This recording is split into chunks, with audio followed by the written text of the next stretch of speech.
I am Maggie Liu. Today we're not talking about Wei Lingyi's story, but Wei Lingyi's algorithm. Let's start with the conclusion. The vast majority of people lose, not because they have a bad hand, but because they don't know how to convert their wounds into chips. Let's take a look. On the 7th day after Mother's death, Father didn't come back. In the morning hall, the white banners flapped in the cross breeze, and the soul-summoning bells hanging from the eaves jingled and clanked all night long. I knelt before the spirit tablet burning joss paper, the firelight reflecting on my face, baking it hot. From behind me came the lowered voice of the servant boy from the second gate reporting, "Eldest miss, the master is resting at the separate courtyard tonight." I tossed the joss paper in my hand into the fire basin, my throat feeling like it was stuffed with a wad of water-soaked cotton. Momo stood behind me, fell silent for a moment and softly advised, "Go get some rest, madam. She doesn't blame you, doesn't blame me, but I blame myself. I blame myself for not being able to stop a Nyang from swallowing her last breath. Blame myself for only being able to watch helplessly as her hand grasping mine loosened bit by bit. 3 days ago, Mother had a difficult labor resulting in 2 lost lives. The imperial physician had said this pregnancy was definitely a boy. When Mother was 8 months pregnant, her belly was frighteningly round, yet she still smilingly stitched shoe soles for me. She said that once my little brother was born, I would have someone to back me up. But my little brother didn't survive, and Mother didn't survive either. And Father, while his wife and child died on this end, he was at the separate courtyard admiring the moon and celebrating the Mid-Autumn Festival with Li Chulian. Li Chulian, my mother's half-sister, the good aunt I've called for 8 years.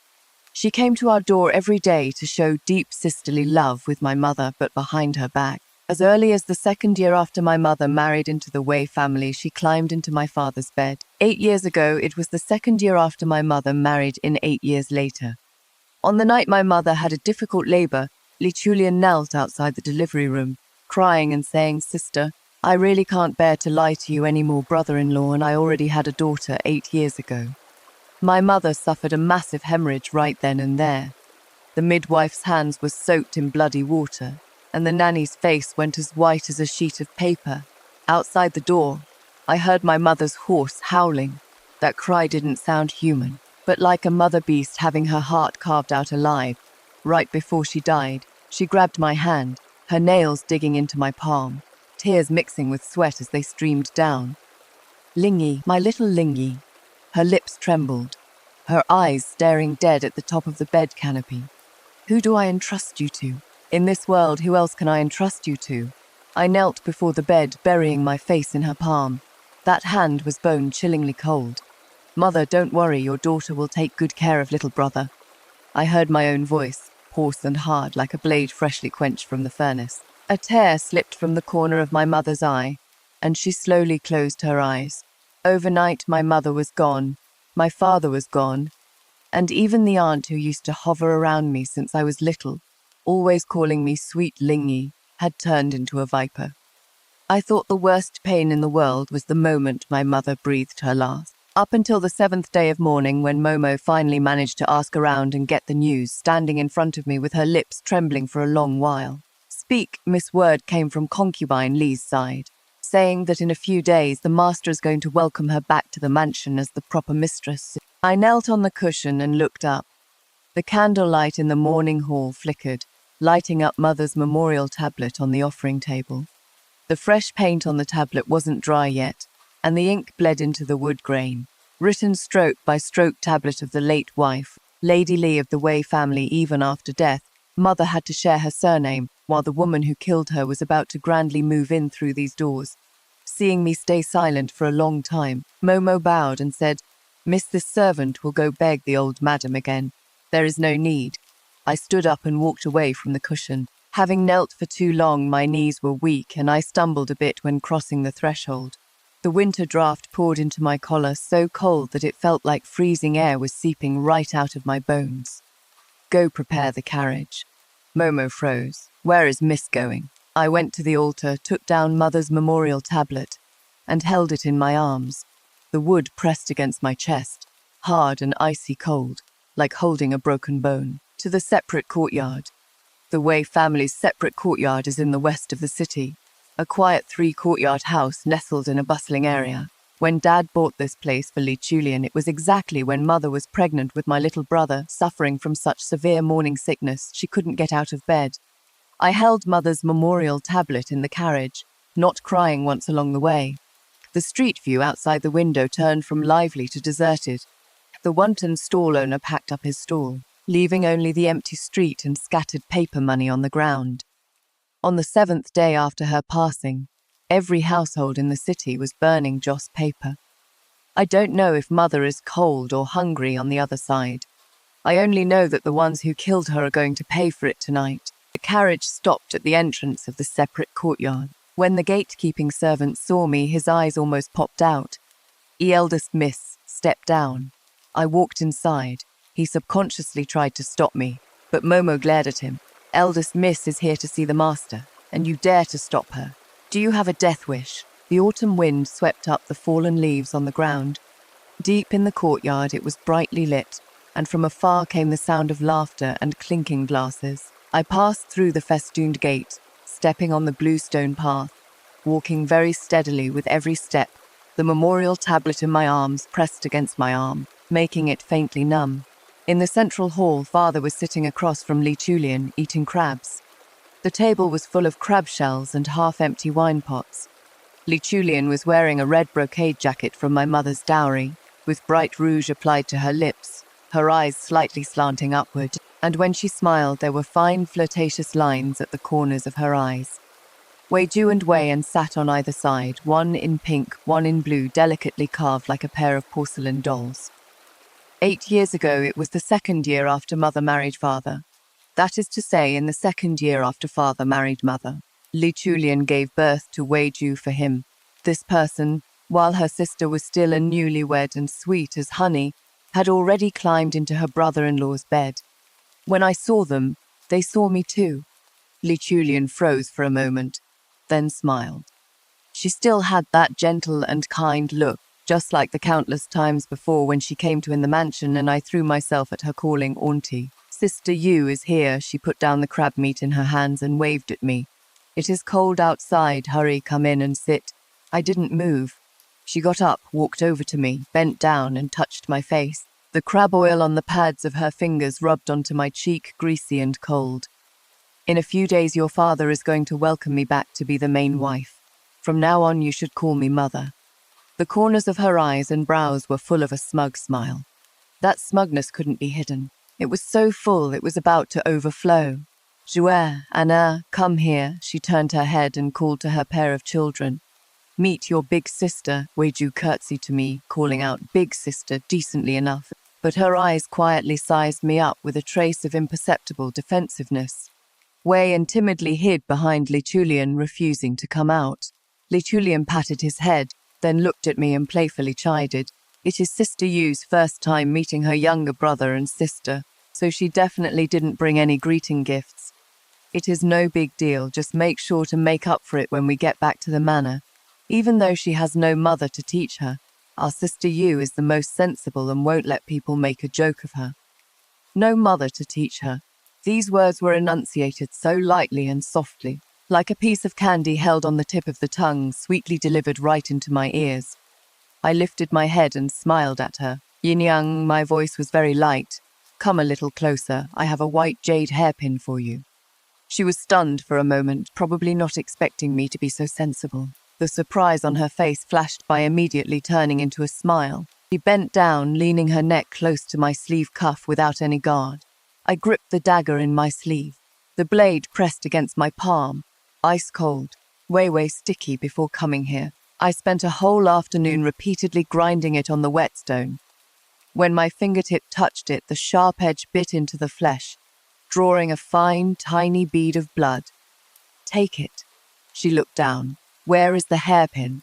Her gaze fell on my empty hands, and she frowned in confusion. The next second, she couldn't ask anything anymore. The blade sliced across her throat, steadily, deeply, like cutting a piece of fine tofu. When the blood mist sprayed onto my face, it was still hot. Li Chulian's mouth opened, and a cut-off gasp came from her throat.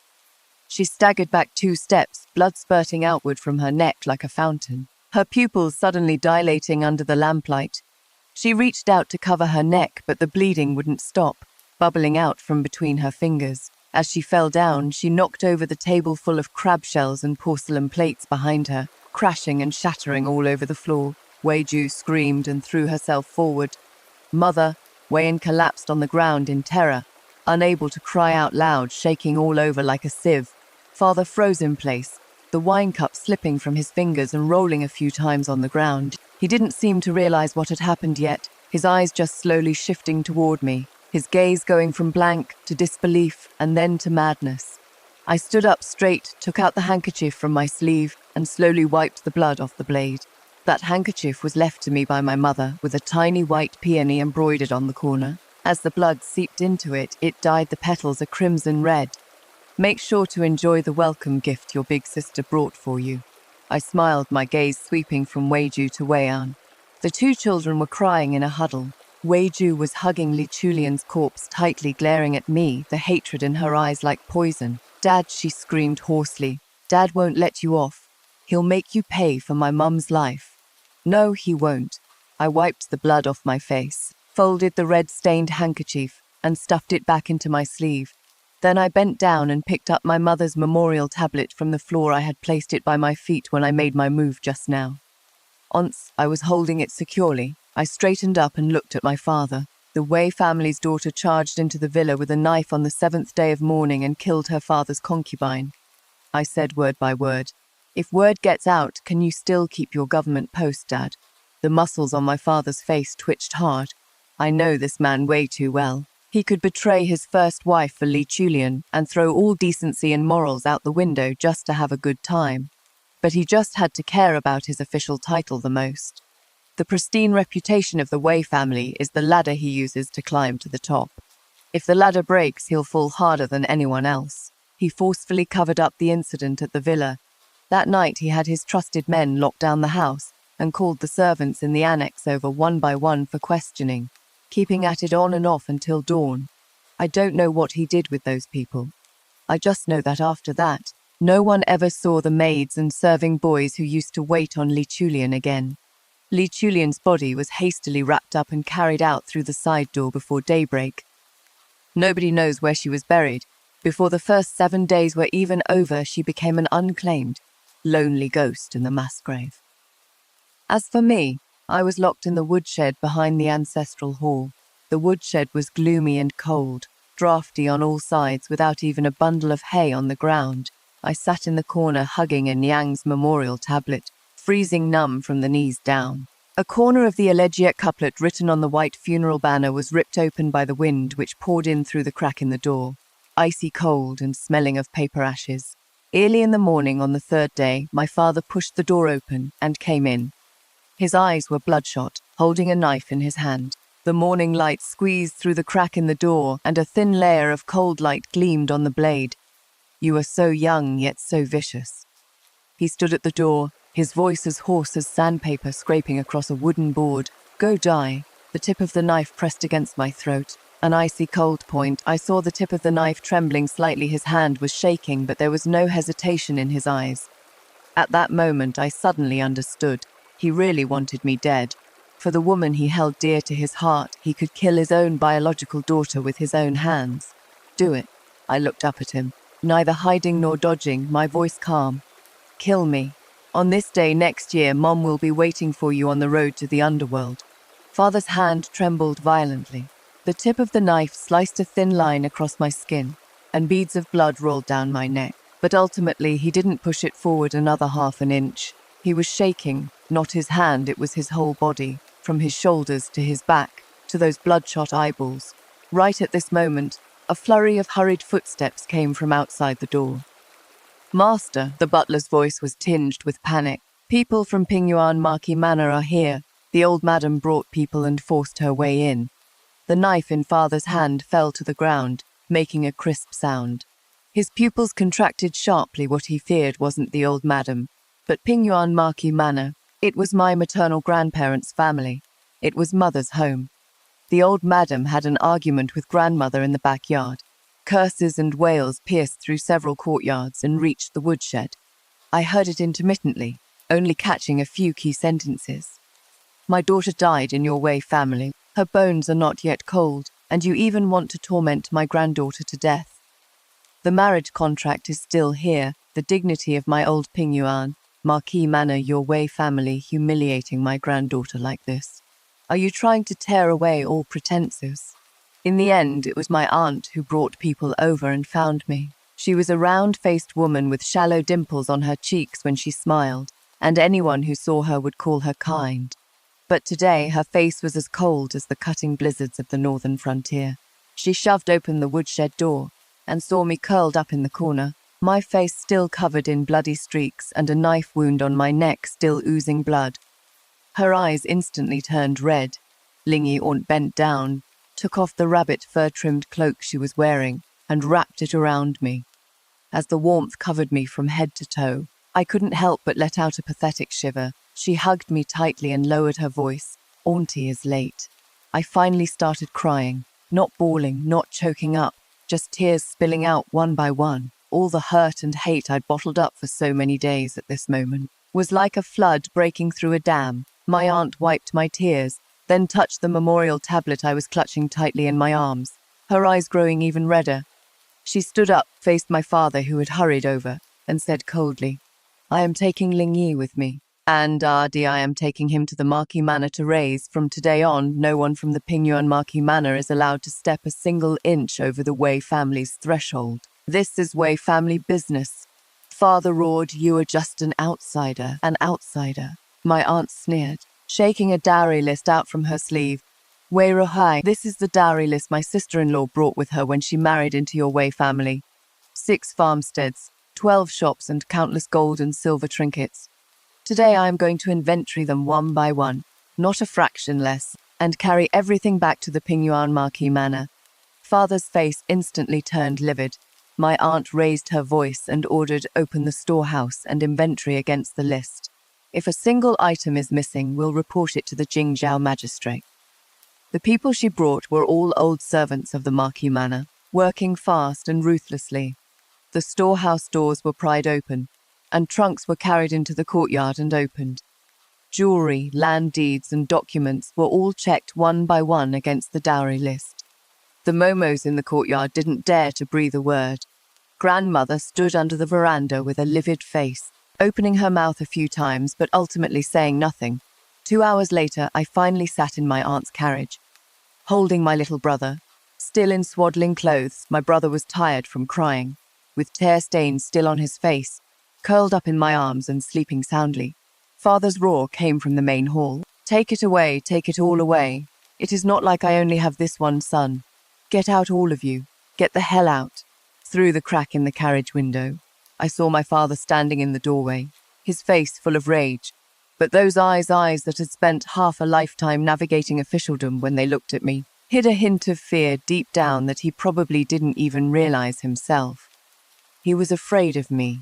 My aunt rode her horse beside the carriage and asked in a low voice, Lingyi, is what your dad said true? That Li Chulian, did you kill her? I hugged Ardy a little tighter and nodded. My aunt was silent for a long time. The horse hooves trod on the bluestone road, making a crisp clip-clop sound. The autumn wind swept up dry leaves, slipping in through the gap in the carriage curtain and landing on my little brother's sleeping face. After a long while, she sighed. If your mother's spirit is watching from heaven, I don't know if she should feel sorry for you or scold you. Mother wouldn't scold me. I smiled, my voice very soft. Mother would only regret not killing her sooner. Aunt didn't say anything else. She just rode her horse up to the carriage window, reached her hand in and tucked in the collar of my crane cloak for me. When the pad of her finger touched the knife wound on my neck, her fingers trembled slightly. The carriage rumbled in the direction of the Pingyuan Marquis Manor. I looked back at the Wei Manor through the carriage curtain that vermilion lacquered gate closed in the twilight. The patina on the door knockers as mottled as before, as if nothing had ever happened. But I knew some things had changed. Before leaving, I met my father's gaze at the mansion gate. He stood inside the door, and I stood outside with a half-foot-high threshold between us. Dad, I said, if you dare take Weiju and Wei and back in the mansion to raise them, I'll go to Jingzhou Prefecture and beat the drum to cry for justice. I'll tell the world that you fooled around with my mother's concubine-born sister and infuriated your wife and child to death. Then I'll confess everything about killing my aunt, too. Father's expression suddenly changed, veins bulging on his neck. I continued, my death is no big deal, but the reputation of the entire Wei family will be ruined because of me. Your career, second uncle and third uncle's official positions, the marriages of several of my older cousins, all of it will be called off. Dad, remember this. I smiled slightly. As long as I am alive for even a single day, they can forget about stepping through the Wei family's doors. As my voice faded, I saw a crack finally appear on my father's face, which had always fancied itself so suave. He didn't curse anymore. He just stared at me with a look in his eyes like he had never known me. I climbed onto the carriage, lifted the curtain and sat inside. As the wheels rolled over the fallen leaves and slowly pulled out of the entrance to Wei Family Alley, I heard my father's cursing coming from half a street away. Lunatic, you lunatic.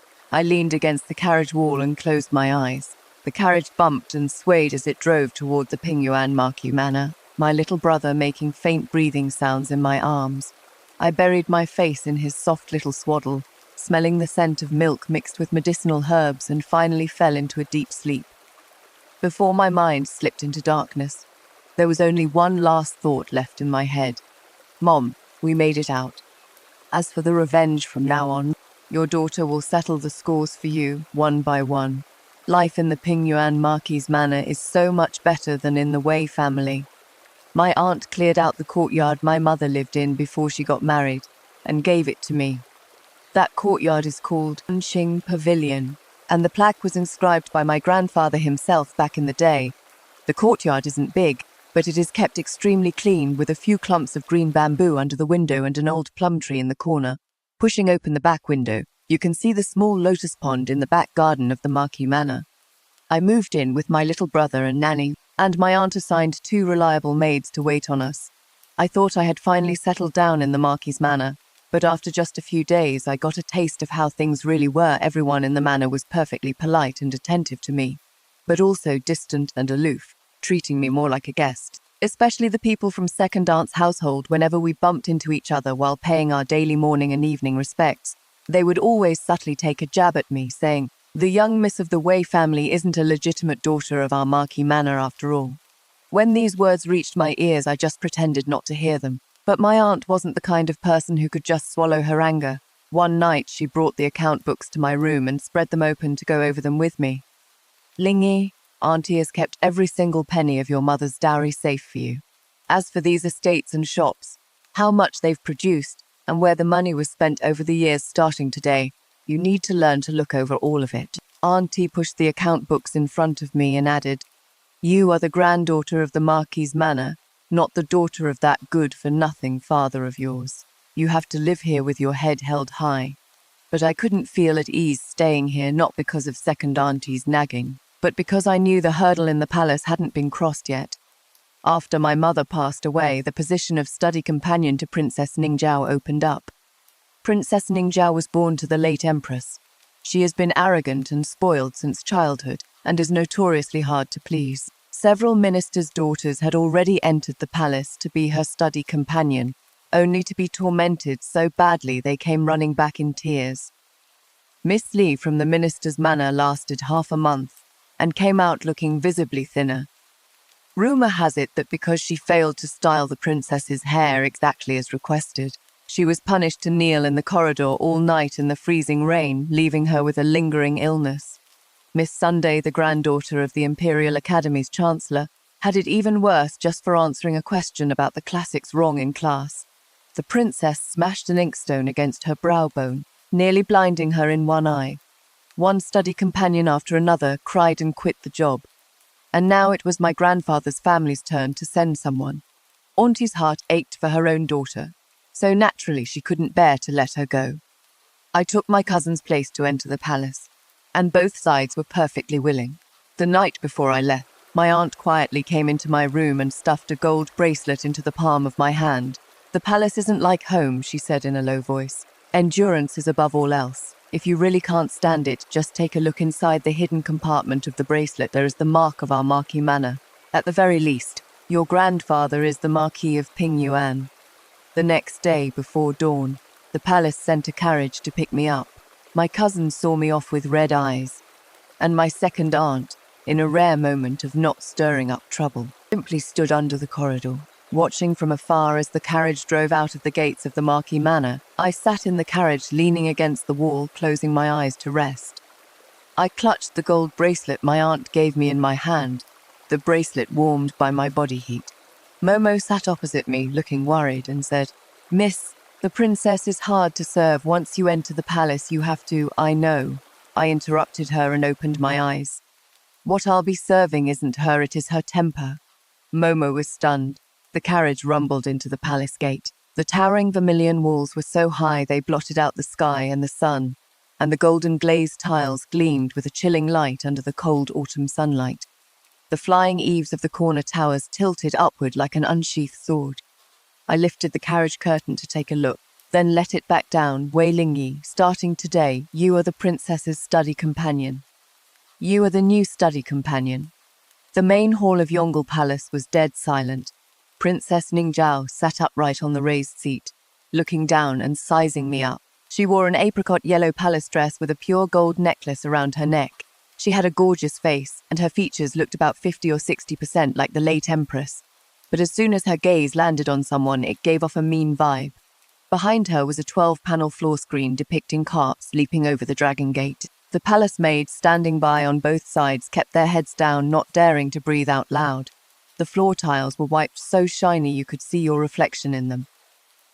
"Your subject, Wei Lingyi, greets Your Highness the Princess."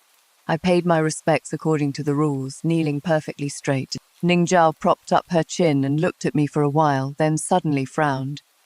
"What is that on your head?" I lowered my eyes, answering Your Highness. "It is a hair bun." "Ugly," she dropped the word on me, then waved her hand. "Go kneel out in the corridor. You can get up whenever I find you pleasing to look at." I knelt out in the blue stone corridor outside the main hall of Yongle Palace, keeping my back perfectly straight. The autumn wind rolled a few dead leaves past my feet, and the iron wind chimes at the eaves jingled ding-dang-dang non-stop. I didn't ask why. Why is a privilege for little kids? Ever since the day Mom breathed her last, I didn't have the right to ask anymore. By the time the sun slanted to the west, my knees had gone completely numb. Palace maids came and went, but no one dared to take a second look my way. Early the next morning, I was called up again before dawn. This time it wasn't a kneeling punishment, it was being hung from a tree. "The princess says your hair bun still doesn't look good today," the head maid relayed expressionlessly. "Hang her for 2 hours." 2 eunuchs tied my hands behind my back and hung me from that old locust tree at the back hall of Yongle Palace. The rope bit into my wrist bones, hurting until they went numb. My arms felt like they were being ripped out of their shoulder sockets, nearly dislocating, and my tiptoes barely touched the ground. My body spun slowly in the autumn wind like a pinwheel at a temple fair. I clenched my jaw and didn't make a single sound. My teeth bit into my lower lip, and the tip of my tongue tasted the rusty flavor of blood. Sunlight spilled across my face through the gaps in the locust leaves, swaying gently, but I only felt cold, not physically cold, but a chill deep in my heart. It was as cold as that night I kept vigil in the morning hall, with the white funeral banners snapping in the wind above my head. An hour later, my vision started to go dark. "Miss Wei, Miss Wei." The voice in my ear grew further and further away, like someone calling me through thick layers of cotton. I wanted to reply, but my lips just moved and no sound came out. When I woke up again, hovering right in front of me was a pair of deep, dark eyes. That was a young man's face. His brow peaks were high, his nose straight, and the corners of his eyes slightly tilted up. It should have been a sharp and aggressive look, but it was somehow diluted by the gentleness deep in his bones. He sat by my bed holding half a bowl of medicine, with a thin layer of anger gathering between his brows, the kind of suppressed anger, like a thin crust pressing down on a volcanic crater. Without waiting for me to react, he turned around. "Zhao." The young man's voice was kept very low, yet every word carried indignation. "How many times have I told you? Your study companion is a minister's daughter, not a slave girl bought for your palace. Just look at what you've done to her." On the floor beside the bed, Ning Zhao stood with red-rimmed eyes, both hands clenched into fists by her sides. She bit her lower lip and stubbornly turned her head away. She is just the daughter of a fourth-rank official. What is the big deal? So what if I beat her to death, Ning Zhao? The young man abruptly cut her off. Ning Zhao shrank her neck at his roar, biting her lower lip and not daring to say another word. The hall fell completely silent for a moment. The maids and eunuchs all knelt on the floor, not even daring to breathe loudly. The young man sighed, softening his tone. Her mother just passed away. With just these few words, Ning Zhao froze. She opened her mouth, staring at me blankly. The boy also looked back at me, his eyes holding a complexity I couldn't quite rid. He lowered his voice, as if afraid of startling some fragile thing that would shatter at the slightest touch, and slowly said, "She lost her mom, just like you. Ning Zhao, you understand the pain in her heart best." You could hear a pin drop in the hall. Only a few faint bell tolls came from some unknown hall in the distance, far away, as if half the palace city was between us. My body hurt so much it was numb, but my heart suddenly felt like it was gently tugged by something. The late empress passed away 8 years ago. That year the crown prince was 8, and Ning Zhao was 5. Their mother also died in childbirth. They say on the day the late empress went into labor, His Majesty was keeping the second Empress company in the Imperial Garden admiring the peonies. When the news of the Empress hemorrhaging reached the Imperial Garden, the second Empress was picking flowers, and a thorn on a branch pricked her finger. She said it hurt so much, so His Majesty didn't let anyone pass the message along. By the time the Imperial doctors arrived, the Empress was already gone. No one in the palace dares to mention these things, but everyone on the outside knows. I struggled to get up from the bed, knelt on the floor, and kowtowed. It was I who broke the cup and offended Her Highness, which is why Her Highness punished me. The princess treats people very well. The Crown Prince's reprimand paused, and Ning Zhao jerked her head up to look at me. I kept my eyes lowered, my expression indifferent. The Crown Prince was silent for a moment, seeming to take a deep breath before speaking again. His tone lowered, sounding like coaxing yet also helpless. "Ning Zhao, treat her better from now on." Ning Zhao snorted, but didn't talk back again. When the Crown Prince helped me up, I saw the harshness in his eyes fade, turning back into that gentle and upright young royal air. He smiled at me. "All right, get some rest now. Your body is weak. I've had the imperial physician write a prescription for you.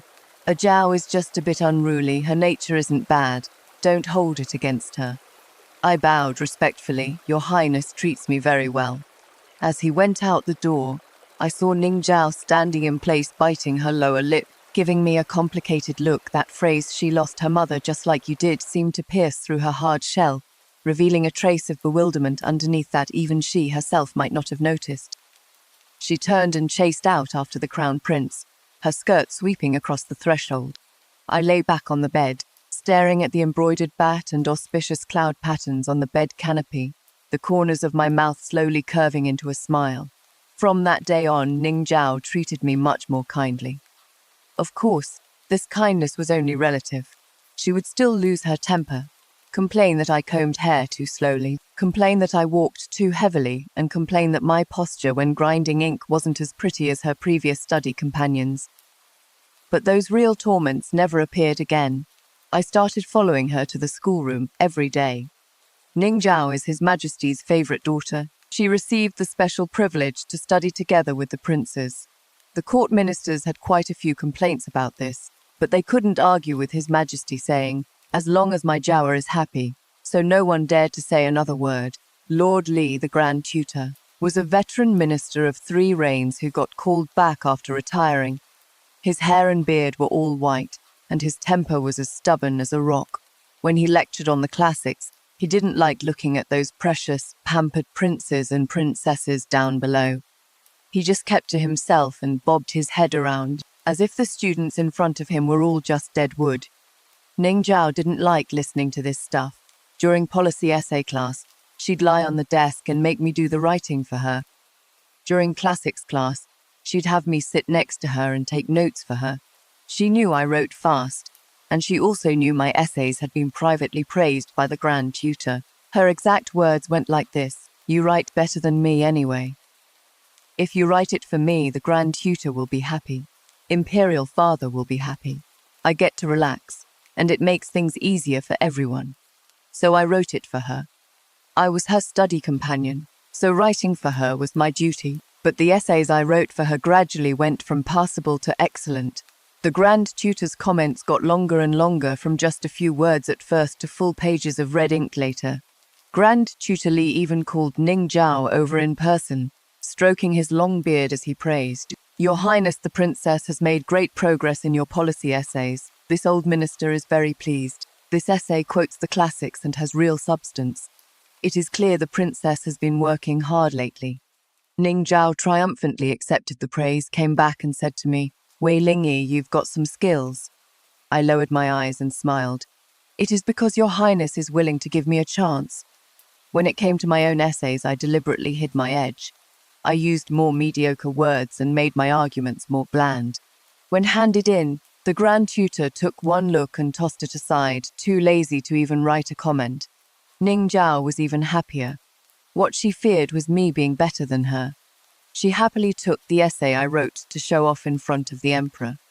His Majesty was delighted and rewarded her with a Duan inkstone. She was so smug that she hugged the inkstone and came to my room at night, beaming with joy as she shoved it into my hands. I let you take a look, don't break it. This is a reward from Imperial Father.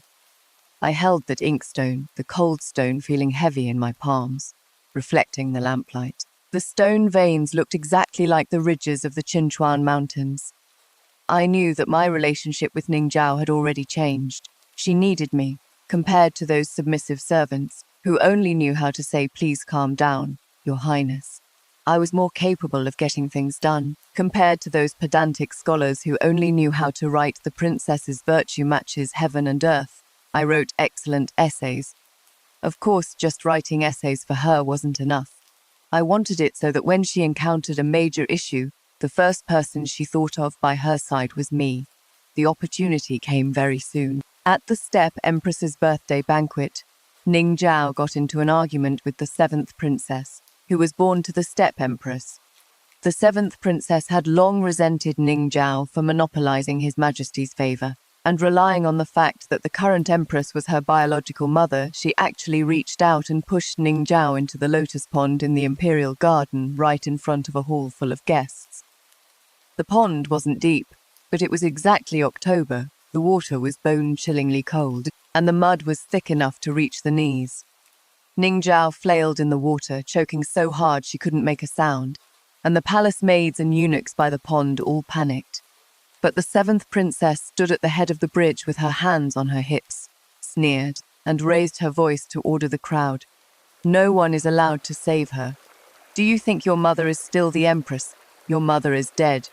The current empress is my mother. Even if I beat her to death, which of you dares to lay a finger on this princess?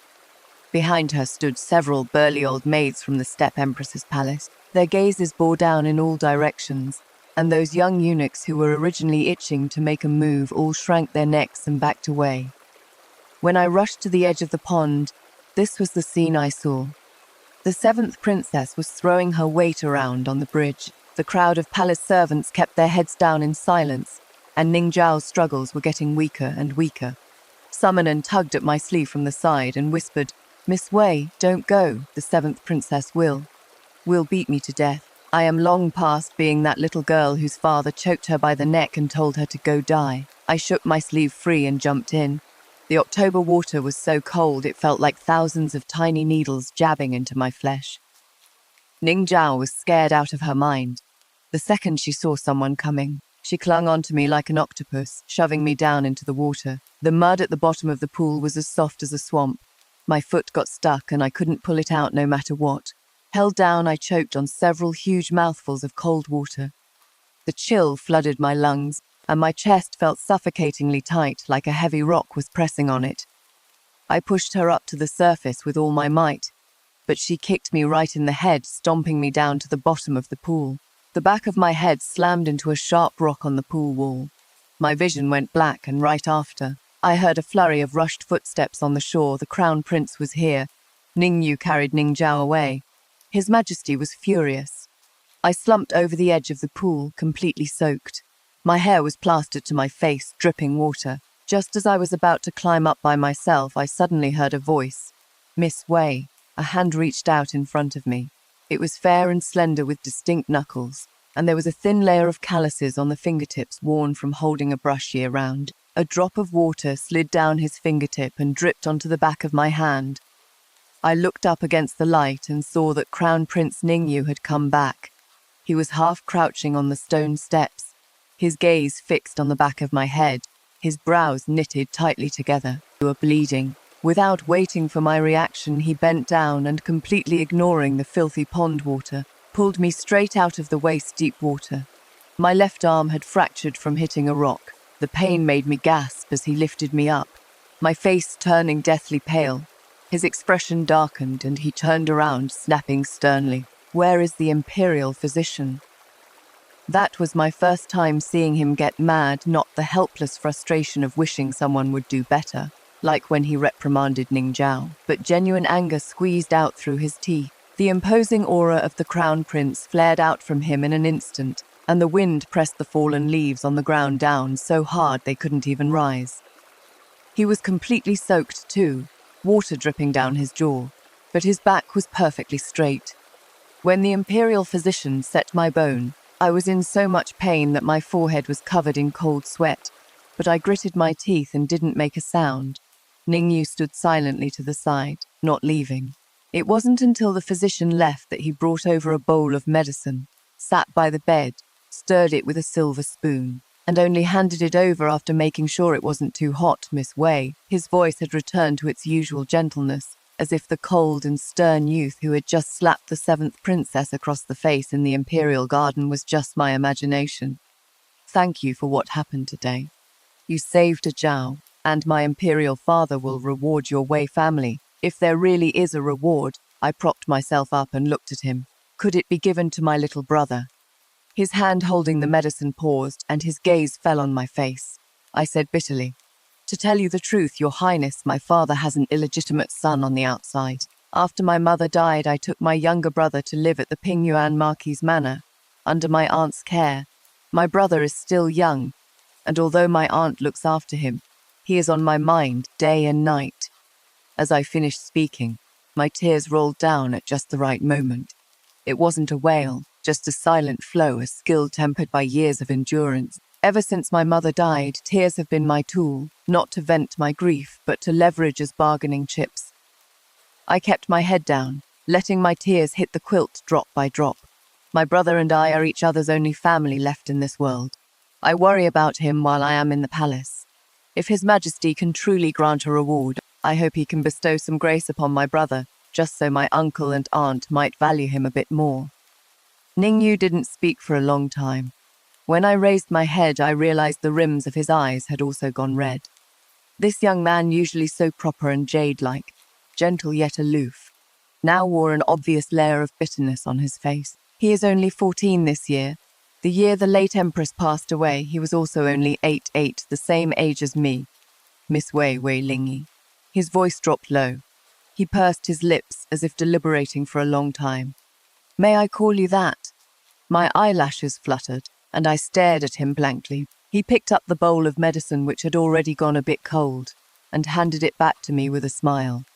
The smile was faint, like the thin mist on a winter morning, but the seriousness in his eyes couldn't be hidden. "Lingyi, don't cry anymore. From now on, you take care of a Zhao for me, and I'll take care of your younger brother for you. How does that sound?" I looked up, my eyes filled with surprise and disbelief. "Really? Of course." I smiled through my tears, looked down, and took the medicine bowl with my uninjured right hand. The medicine was bitter, but I felt it was probably the sweetest bowl I'd drank since Mother passed away. The Crown Prince kept his word. He came to see me every day. The burn on Ning Zhao's arm hadn't completely healed yet. She sat awkwardly by my bed and personally served me soup. The taste of the soup was hit or miss. The first few days it was so bland without a hint of salt. But later it gradually got richer with a lot of precious medicinal herbs added to it. I didn't know how many pots he had ruined to make this one drinkable bowl of soup. The little princess had never lifted a finger to do chores, yet she'd bring over a bowl of soup every few days. awkwardly adding, "If you don't finish it, I'll be upset." I looked at the new burn marks on her fingers, lowered my head, and slowly drank it spoonful by spoonful. "I've been so mean to you, aren't you afraid of dying?" she suddenly asked in a muffled voice one day. I shook my head and swallowed a mouthful of soup. "Your Highness treats me very well." Ning Zhao was slightly startled, turned her face away and snorted. "Hypocrite." But the next day she came again, holding the soup as usual. When she turned around, I caught a glimpse of medicine stains on her cuff splashed on when she was brewing the medicine. A princess who hasn't even tied her own shoelaces, yet brewed soup for me without missing a single day. The soup bowl was placed on the small table in front of the bed, emitting steaming white vapor. I looked at that bowl of soup, and it felt like my heart was gently plucked by a tender hand, and then firmly held down by myself. Number, what is the use of Ning Zhao treating me well? What I want is not her kindness. What I want is her older brother, Crown Prince Ningyu. The honorable heir apparent will be the monarch of this world in the future. The one who can protect my younger brother as he grows up is not a princess. It is the emperor. From that day on, I began to scheme more deeply. In the past, when I wrote essays for Ning Zhao, I kept it hidden, not daring to let myself stand out too much. But now there is no need for that. I need Ningyu to remember my name, Wei Lingyi. He has to carve this name into his brain, unable to forget it. Between him and me, there is a shared wound. Both of us lost our moms when we were 8. He knows that I know the softest spot in his heart. And every single word of the policy essays I write for Ning Zhao every night, others can't see through them, but they can us for Ning Zhao's essays that were praised by the Grand Tutor one after another. The ministers in the court simply thought the princess was naturally brilliant. Only Ningyu knew better than anyone exactly how much knowledge his sister really had. Sure enough, he started discussing classical literature with me. At first, it was just a casual question. "Lingyi, what do you think of this passage the Grand Tutor talked about today?" Later it turned into long talk. From the Suvda Spring and Autumn Annals to the Siji Tongjian, from 50 The Art of War to the Suva Discourses on Salt and Ironworness. He questioned me by lamplight, and I answered under the lamp. The topics ranged from ancient and modern governance and chaos to the hardships of the people. He asked deeper and deeper questions, and my answers grew more and more cautious. I had to show some sharp edge, but couldn't be disrespectful. I had to make him think I was insightful, but couldn't let him think I was too insightful. I lit a lamp to study hard every night. For the first half of the night, I'd write policy essays for Ning Zhao, and for the second half, I'd keep the lamp burning to read history books and copy the essays. The handwriting had to be practiced perfectly, the wording had to be polished smoothly, and the articles had to hide their sharp edges without losing their backbone. Candles burned out one after another, and the next day Momo would collect 7 or 8 candle stubs. Sometimes I'd read until my eyelids were fighting, so I'd wash my face with cold water and sit back down at the desk. No one knew about any of this. Aunt didn't know, Ning Zhao didn't know, and even the palace maids waiting on me didn't know. Only the canopy above the bed and the candle on the desk knew how many nights I stayed up. Mother is dead and father has become someone else's father. My little brother is young, and I am his only family in the world. I have to hold it together. Spring passed and autumn came, and 6 years went by. I reached my hairpin age. Ning Zhao gave me a radiant flowing fairy dress. The hem of the skirt was embroidered with massive peonies, the gold and silver threads piling up to create a look of extreme luxury. I touched the fabric. The brocade was soft and smooth, slipping through my fingers like flowing water. The crown prince placed a long wooden box by my hand. "Open it and take a look." I untied the silk ribbon around it and took off the lid. A hairpin lay quietly on the black velvet lining, a wooden hairpin. It was polished, warm and smooth, and the head of the hairpin was carved with a tiny magnolia flower. It was a bit crooked, showing that his finger pressure on the carving knife wasn't even. But he wasn't a carpenter after all. He was the heir to the throne. For the heir to the throne to personally carve a hairpin, the thought behind it was worth more than any gold or jade. Ning Zhao leaned over for a look and let out an unceremonious "Tench." "Brother, you are the crown prince of a nation after all. How could your gift be so shabby? You carved this flower, didn't you? It is ugly as hell."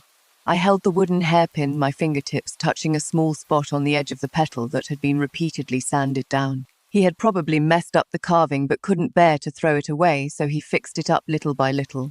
I looked up and smiled at him. I really like it. He froze for a second, and a faint blush crept onto his earlobes. I saw it all, lowered my head in silence, and slipped that wooden hairpin into my hair. That night I did something I had been planning for a long time. I dug out that sachet from the bottom of my trunk.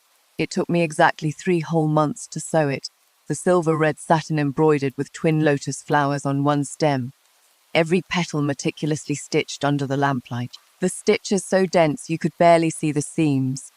I held it in my hands, walked outside the Crown Prince's bedchamber, and asked to see him. When he came out, he stood tall and graceful, the moonlight falling on his shoulders, aloof and upright like a noble jade tree. I offered the sachet up with both hands. He didn't take it, just looked down at the sachet, his lips moving without a sound. After a long time, he finally looked up, his gaze falling on my face, somewhat evasive. "Lingyi, I just see you as a younger sister." His voice was still so gentle it was like he was coaxing a clueless child. He spoke very slowly, as if afraid that saying even a single word too harshly would hurt me. I lowered my eyes and nodded. "I see." I took the sachet back, clutched it in my hand, looked up and smiled at him. "All right, then." I turned around and walked away. The tears rolled down right in front of his face, but before he could see them clearly, my back was already perfectly straight. My steps neither rushed nor slow. I walked down the long palace alley, the moonlight stretching my shadow out long and thin, stepping on the white marble flagstones, step by step.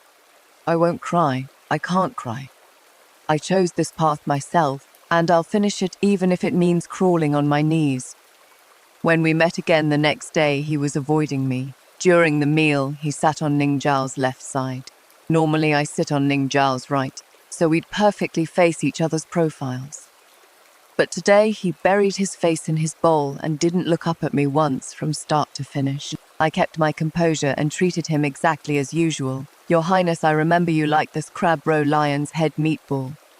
I picked up a piece and placed it in his bowl, my tone as casual as if I were serving food to an older brother.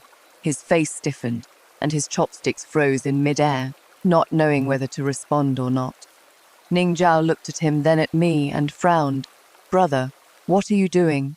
Pulling a long face like someone owes you hundreds of taels of silver. "Do you think you are Grand Tutor Li?" Standing at the podium, looking like you are mourning at a funeral. I smiled and chimed in. "Yeah, brother, is something bothering you?" The Crown Prince froze. Ning Zhao looked up. "Why are you calling him brother?" I looked at Ning Zhao innocently. He said it himself, he treats me like a younger sister. Ning Zhao froze for a moment, then slapped the table and laughed loudly, rocking back and forth, even dropping her chopsticks on the floor. After laughing enough, she clutched her stomach and said, "That works. You being his sister, I accept that. It is settled then. From now on he is your older brother, and I am your older sister." After saying that, she let out a disgusted touch herself. "Forget it. Better not call me older sister. It makes me look so old. You should still call me your Highness." My eyes curved in a smile, and out of the corner of my eye, I could only see Ningyu pressing his lips tightly together, his gaze falling on me, dark and unreadable. From that day on, I started doing one thing step by step, taking away the things he had gotten used to. One by one, I don't embroider clothes for him anymore before. I carefully embroidered a hidden pattern on the collar of every one of his inner robes, not a dragon pattern. That would be breaking the rules, just a little dark cloud, hidden on the inside of the collar where no one could see it unless they flipped it open. When he wore it, only he knew it was there. Starting this year, that dark cloud has disappeared from the collars. I still go to the head physician at the Imperial Medical Department to learn dietary therapy recipes, a subject I've been studying for 3 years. On the day I became his apprentice, I kneeled at the entrance of the Imperial Medical Department for 2 shichen before the old head physician reluctantly nodded and took me in. He doesn't teach female disciples, saying I broke the rules. I said my mother died after childbirth and couldn't be saved. He stayed silent for a long while, then nodded. Over the past 3 years, I've learned a lot of recipes, which ingredients can soothe the throat, which herbs can improve eyesight, which seasonings clash with what kind of body constitution, all these little bits of knowledge. I use them all on Lingyi. He has a throat condition and coughs really badly whenever the seasons change, and his picky eating is something he was born with. Every autumn I would pick wild chrysanthemums, carefully sorting them one by one, drying them, sealing them tight, and getting them to his desk right before winter hits. He drank the chrysanthemum tea I brewed for 6 years. Didn't know who made it, only that every autumn an extra jar would show up on his desk. This year I brewed it as usual, but I just took it outside the hall and asked a palace maid to hand it in. I am not handing it to him myself anymore. Then there is his hand warmer, his seat cushion, and that little inkstone he is so used to he probably never noticed that inkstone has never gone dry. Every time he went to court, I'd grind the ink for him, and when he got back, the ink would be mostly dry, so I'd grind it all over again. Doing this over and over, the ink on his desk was always freshly ground. He probably thought the palace servants did it, not knowing it was me kneeling at his desk every day slowly grinding it out. I spent 6 years letting these little things blend into his daily life, slipping into absolutely every crack like the spring rain, from big things like his essays and policy papers, to little things down to a needle and thread. Whether it was his everyday life or his studies, I was everywhere. But now it is all cut off. On the first day, he just frowned a bit, probably thinking the palace servants were getting sloppy. On the third day, holding his teacup, he asked, "Who picked today's chrysanthemums?" The palace servants were trembling with fear and couldn't answer, and he didn't press the issue. On the 7th day, his footsteps paused slightly as he entered the hall. His gaze sweeping over the desk, the inkstone was dry. He stood before that dry inkstone for a moment, then rolled up his sleeves and ground the ink himself. Without saying a word, on the 10th day, he came to see me. "Lingyi, help your brother take a look at this policy essay the grand tutor assigned today." He stood in the corridor, his tone as gentle as ever, as if the distance over those past days was just my imagination. I turned around, bowed to him respectfully, and interrupted him with a smile. "Brother, it is too late today. I still have to accompany the princess to the riding grounds tomorrow. Let's make it another day." His smile froze slightly. As if suddenly remembering something, I turned back around and put on a sweet, innocent smile. "Oh, right, brother. I've already talked it over with my family. Since His Highness has acknowledged me as his sister, I should know my place. In a few days, I'll be heading home to prepare to get married." The corridor fell quiet for a moment. With a ding-dong, the iron wind chime at the corner of the eaves was stirred by the wind. The setting sun slanted in, stretching Ningyu's shadow very, very long. His face was hidden in the backlight, his expression unclear. "Who are you going to marry?" 4 words. His voice wasn't loud, but it sounded like it was being squeezed out from between his teeth. His jawline was taut, and his fingers rubbed together unconsciously inside his sleeve, eventually clenching into a fist as the blue veins slightly spread across the pale back of his hand. I smiled sweetly. "I don't know yet, but the exam results will be out soon, and my uncle is planning to pick one for me from this year's scholars." I seemed to get happier the more I spoke, gesturing with my hands. "I think that guy named Jiyuan from Xuancheng is really good. Uncle said that even though Jiyuan comes from a poor family, his writing has great character."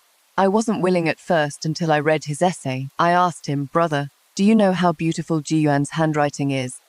That is true character, with iron strokes and silver hooks, the power piercing right through the paper." After reading his essay, I just felt like I was meeting an old friend in a strange land, and I couldn't wait to befriend him right away. I kept rambling on. Ningyu's face darkened bit by bit, the gentle jade-like aura around him vanishing completely, his eyes and brows looking like they were covered in a thin layer of frost. He pulled the corners of his mouth into a slight curve, yet it was colder than when he wasn't smiling. "Most unfaithful men are scholars," he said. His voice kept very low. "Lingyi has been in the palace for a long time and met too few men. Don't be fooled by a few essays." "Yeah," I nodded obediently. "It must be that I haven't met enough men. Seeing Ah Shong every day, I just thought Ah Shong was the one I liked." His breath hitched, as if someone had suddenly jabbed him hard in a certain rib. I lowered my head, twisting the hem of my clothes shyly, and whispered, "Aunt had someone send me a portrait of Ji Yuan. He is so good-looking, with a face like jade and such a scholarly vibe." I looked up, my eyes sparkling. "I like him so much, I really want to see him soon." The last trace of a smile on Ningyu's face faded away. He suddenly went silent, not saying a word, just letting his gaze fall into my eyes. It was a look I hadn't seen in these 6 years, dark, harsh, and with a trace of unwillingness that he was desperately holding back. I pretended not to understand and looked up at the darkening sky. Ah, it is getting dark. I should go back and pack. Thank you, brother, for being so good to me and my little brother these past 6 years. Thanks to you, my little brother is now studying at the Imperial College, and I couldn't be more grateful. Turning around, I waved at him, my footsteps light. You head back, brother. I have to go to bed early so I can wake up early tomorrow to get dressed and do my makeup. It wouldn't be good to meet Ji-Yuan with dark circles under my eyes. My wrist was suddenly grabbed. His fingers clamped around my wrist with an incredibly strong grip, his palm burning hot. I paused and looked back. Wind rushed in from the end of the corridor, blowing the hem of his robe and messing up a few stray hairs on his forehead. Don't scream. His voice was a bit hoarse, like a cup of cold water poured over burning winter charcoal, the steam forcefully held back by himself just as it billowed out. Brother, I tilted my head in confusion. Don't call me that. He said it again, this time biting out the words even harder. From afar came the eunuch's shrill announcement, Her Majesty the Empress has arrived, as if a basin of cold water had been poured over his head. He suddenly let go. I rubbed my wrist, red from his grip, and turned to walk back, turning past a moon gate. I bumped right into Ning Zhao's cold gaze. She stood at the end of the corridor, followed by a few personal palace maids. Who knows how long she had been standing there? The lantern under the corridor shone on her face, making those red lips look almost like blood. She was wearing a shoe brocade baize. The material was precious, but the color scheme was somewhat familiar. It was the exact same bolt of brocade that wrapped the jewelry box I had delivered to her palace yesterday. Sure enough, she came. I lowered my eyes and knelt to pay my respects, my heart as calm as water. I wasn't afraid of her coming. What I feared was her not coming. In the main hall of Yongle Palace, I found an excuse to dismiss all the palace servants. Ning Zhao sat in the main seat, looking down at me. Her eyes were slightly red, the corners of her eyes curving with a hint of ruthlessness, but her lips were pressed tightly together, as if using all her strength to hold back some emotion. Kneel. I kneeled down. She suddenly grabbed the teacup beside her hand and smashed it fiercely at me. The white porcelain cup flew past, grazing my forehead and shattered against the pillar behind me, splashing boiling hot tea all over the floor. A sharp pain hit my forehead, followed by a warm liquid trickling down my brow bone. My hairbun came loose. A few loose strands fell by the side of my face, sticking wetly to my skin, soaked with tea. I didn't wipe the blood off my face, just raised my head and looked at her calmly. Ning Zhao's lips were a little pale. You approached me just to be the crown princess, didn't you? Her voice echoed in the empty hall, carrying a hint of a tremble. That wasn't a tremble of anger, it was hurt. I lowered my eyes. I will leave tomorrow. My family has found another match for me. I raised the back of my hand, gently wiped the blood from my forehead, and gave her a shallow smile. That smile was very faint as a thin layer of mist. Ning Zhao, I don't owe you anything. Whether genuine or fake, I put my heart into how I treated you. Ning Zhao's eyes were strained tight, tears welling up inside. But she refused to let them fall. She bit her lower lip hard, her chin held high, still sporting that proud and domineering look, but her voice ultimately carried a clearly audible sob. You can go, just 3 words, she said them very softly. Yet it seemed like it took all her strength. I stood up and turned around to grab my already packed belongings. The bundle wasn't big, just a few changes of clothes, some books, and a Nyang's memorial tablet. As for the rest, apart from these worldly possessions, I had actually accumulated quite a bit over these 6 years in the palace. Favors, spies, and schemes were all packed inside my heart, invisible yet heavier than any luggage. Slinging the bundle over my shoulder, I seemed to suddenly remember something, stopped in my tracks, turned toward the direction of the empty folding screen and said softly, "Oh, right." I pulled out that half-sewn peace amulet from my sleeve. A few words were crookedly embroidered on it. May Ning Zhao live 100 years without worry. It was only half-sewn. The thread was still trailing, and the silk threads on the bottom half hadn't been tied off. I slipped the peace amulet under the brocade cushion at the corner of the bed. Then I carried out a large bundle from the corner. The wrapping cloth was altered from an old piece of clothing of mine. The indigo cotton already washed and starched until it faded to white. I put it on Ning Zhao's bed and unfolded one corner. Inside was a cloak, the only memento the late empress left for Ning Zhao. It was deliberately torn by the 7th princess years ago, and none of the palace embroiderers dared to take on the repair job. They could only make excuses about their skills not being good enough, terrified that the slightest slip-up would bring her blame and get them a severe beating. Now I've already mended half of this cloak. The stitches are so fine you can barely see the seams. The tear was pulled together stitch by stitch with extremely fine silk thread. The old marks are still faintly visible, but the phoenix can already spread its wings. Zhao stared blankly for a moment, and the coldness he was forcing into his eyes finally faded away bit by bit. Clutching my bags, blood on my forehead, hair messy, and eyes slightly red, I walked out of Yongle Palace step by step. Outside the doors was the blue brick path leading to the palace gate. The 2 rows of palace lanterns had just been lit, their flames flickering in the cold wind of the autumn night. I intentionally picked this path with the most people. The passing palace maids and eunuchs couldn't help but shoot me sideways glances. Whispers chased me from behind. Her face is beaten to a pulp. I heard she offended the princess. Is she that study companion from the Marquis Manor? Shush, keep your voice down. The princess flew into such a huge rage, poor thing. No one backing her up. Her mum died ages ago, and it seems her dad doesn't care either. I didn't look back. Along the way, the little eunuch secretly ran off to deliver a message, and I saw his black boots hurriedly disappear outside the moon gate. Good, run faster. Run to the Eastern Palace and tell that person Ning Zhao has kicked me out. As the carriage drove out of the palace gate, the evening drum sounded and the sky was getting dark. Wind poured in through the gaps of the carriage curtains, carrying the unique smell of Chang'an Street, the roasted aroma of flatbread stalls mixed with the salty, fishy stench of the river ditch. This smell was the same as 6 years ago, and also the same as the autumn night when I was 8 years old. That year I came out of the Wei family, head broken and bleeding, cradling mother's memorial tablet in my arms. This time I came out of the imperial palace, head broken and bleeding, holding myself. The carriage wheels jolted, and I reached out to touch the wound on the corner of my forehead. The blood had already dried, clotted at the tip of my eyebrow like a dark red scar. Good thing it didn't hurt my eye. The carriage stopped in front of the Pingyuan Marquis Manor, and the sky was completely dark. The old gatekeeper lifted his lantern and illuminated my face. Stepping back in fright, Miss Cousin. Don't scare my younger brother, I said in a low voice, stepping over the threshold.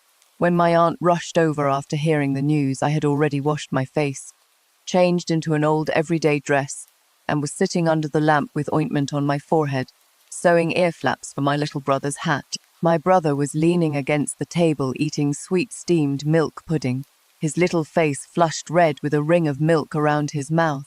He looked up, saw our aunt come in, and sweetly called out, "Hello, Auntie." My aunt took a look at my forehead, then at the bloody handkerchief on the table that I hadn't had time to put away, and didn't say a word. She just turned around and told the maid to fetch another bottle of wound medicine. When the medicine was brought to me, her fingers hovered over my wound for a second, but in the end, she didn't touch it. The people from the palace really are hard to please. That was all she said. Then she got up and left. But in the night, when I got up to get some water, I saw the light in her courtyard was still on. A silhouette pacing back and forth was cast on the window paper, stopping occasionally as if she was looking up and letting out a deep sigh. Even across the whole courtyard, I could hear that long sigh. The next day at lunch, my uncle put down his chopsticks.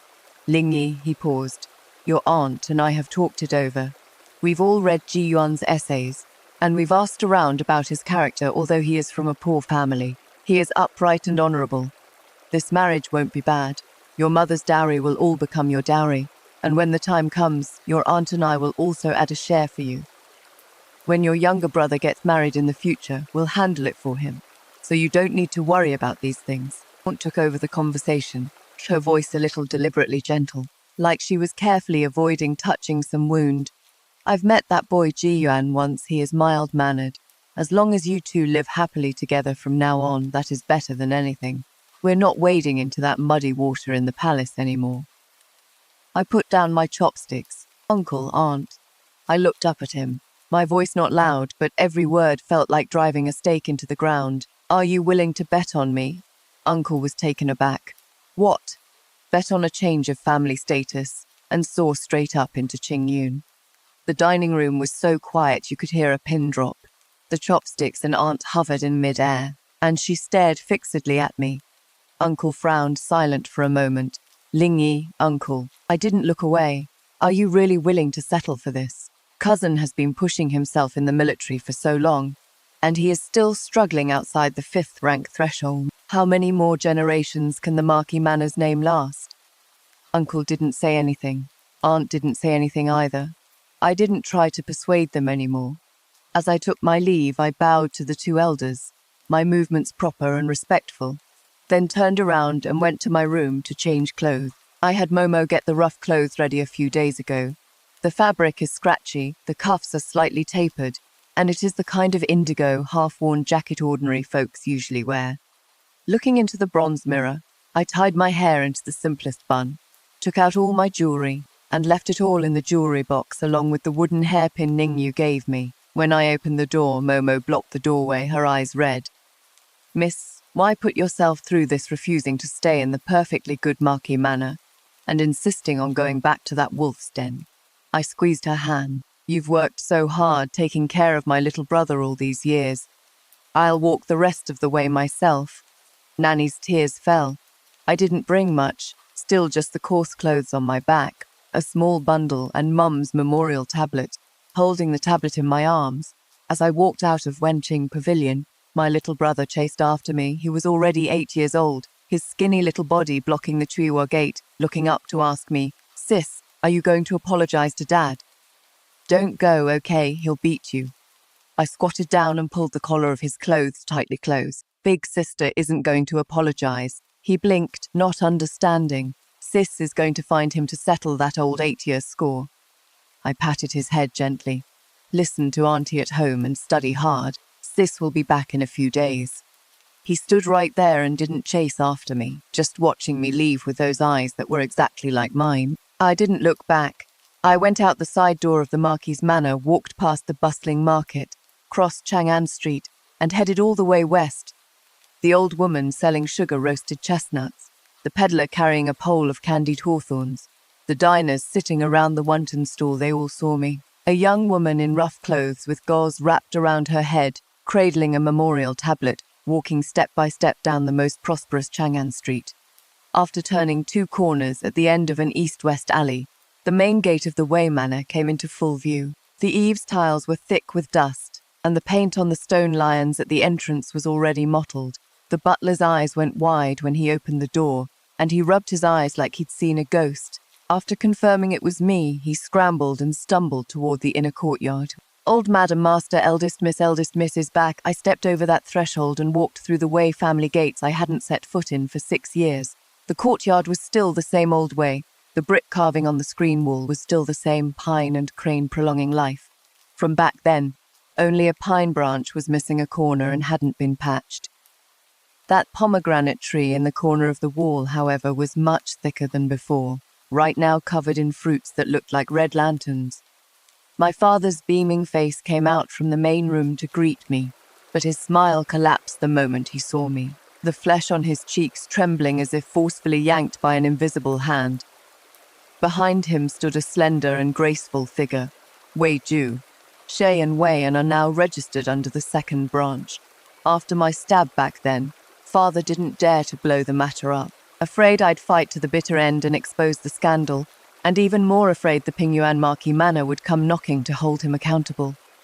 So he sent the 2 children born to Li Chulian into the 2nd branch, only telling outsiders they were the 2nd branch's concubine-born children. He originally wanted to give them the status of legitimate son and daughter, but I did something, not long after I entered the palace. I had my aunt's people send a dagger back for me, not actually sending it for him to die, just placing it on his desk with a note pressed next to it.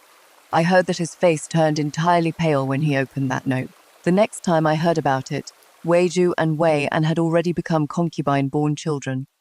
Even though they were born to a concubine, it didn't stop my dad from spending a fortune on the 2 kids. He hired famous teachers to teach Weian and got a female tutor for Weiju. Music, chess, calligraphy, painting, sewing, and making tea, not a single one was left out. In the past few years, Weiju has gained quite a reputation for her talents.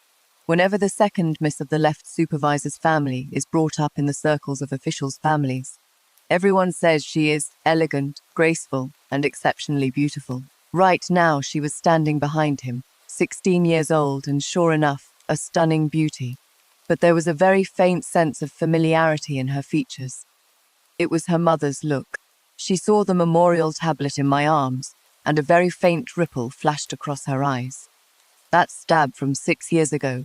She watched with her own eyes as her mother fell to the ground, blood spraying on her face. She remembered it for 6 years. "What are you doing here?" my dad asked point blank.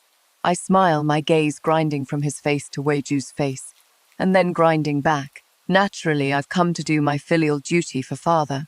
That very night, he had someone lock my courtyard gate from the outside. It wasn't that he didn't want to make a move. That very afternoon, Censor Yang's estate sent someone over to deliver a card, asking if the eldest miss was doing all right. Lord Yang is a salt inspecting censor. He is well off, has a son, and hasn't married a main wife yet. As soon as Dad caught the drift, he changed his mind, not because he wanted to protect me, but because he was afraid that if I died mysteriously in the Wei household, it'd be tough to explain to the Yang family. After all, nobody in court wants to be on the receiving end of young Juntung's impeachment memorials. He had someone shove me into the woodshed. It was the exact same one I lived in 6 years ago.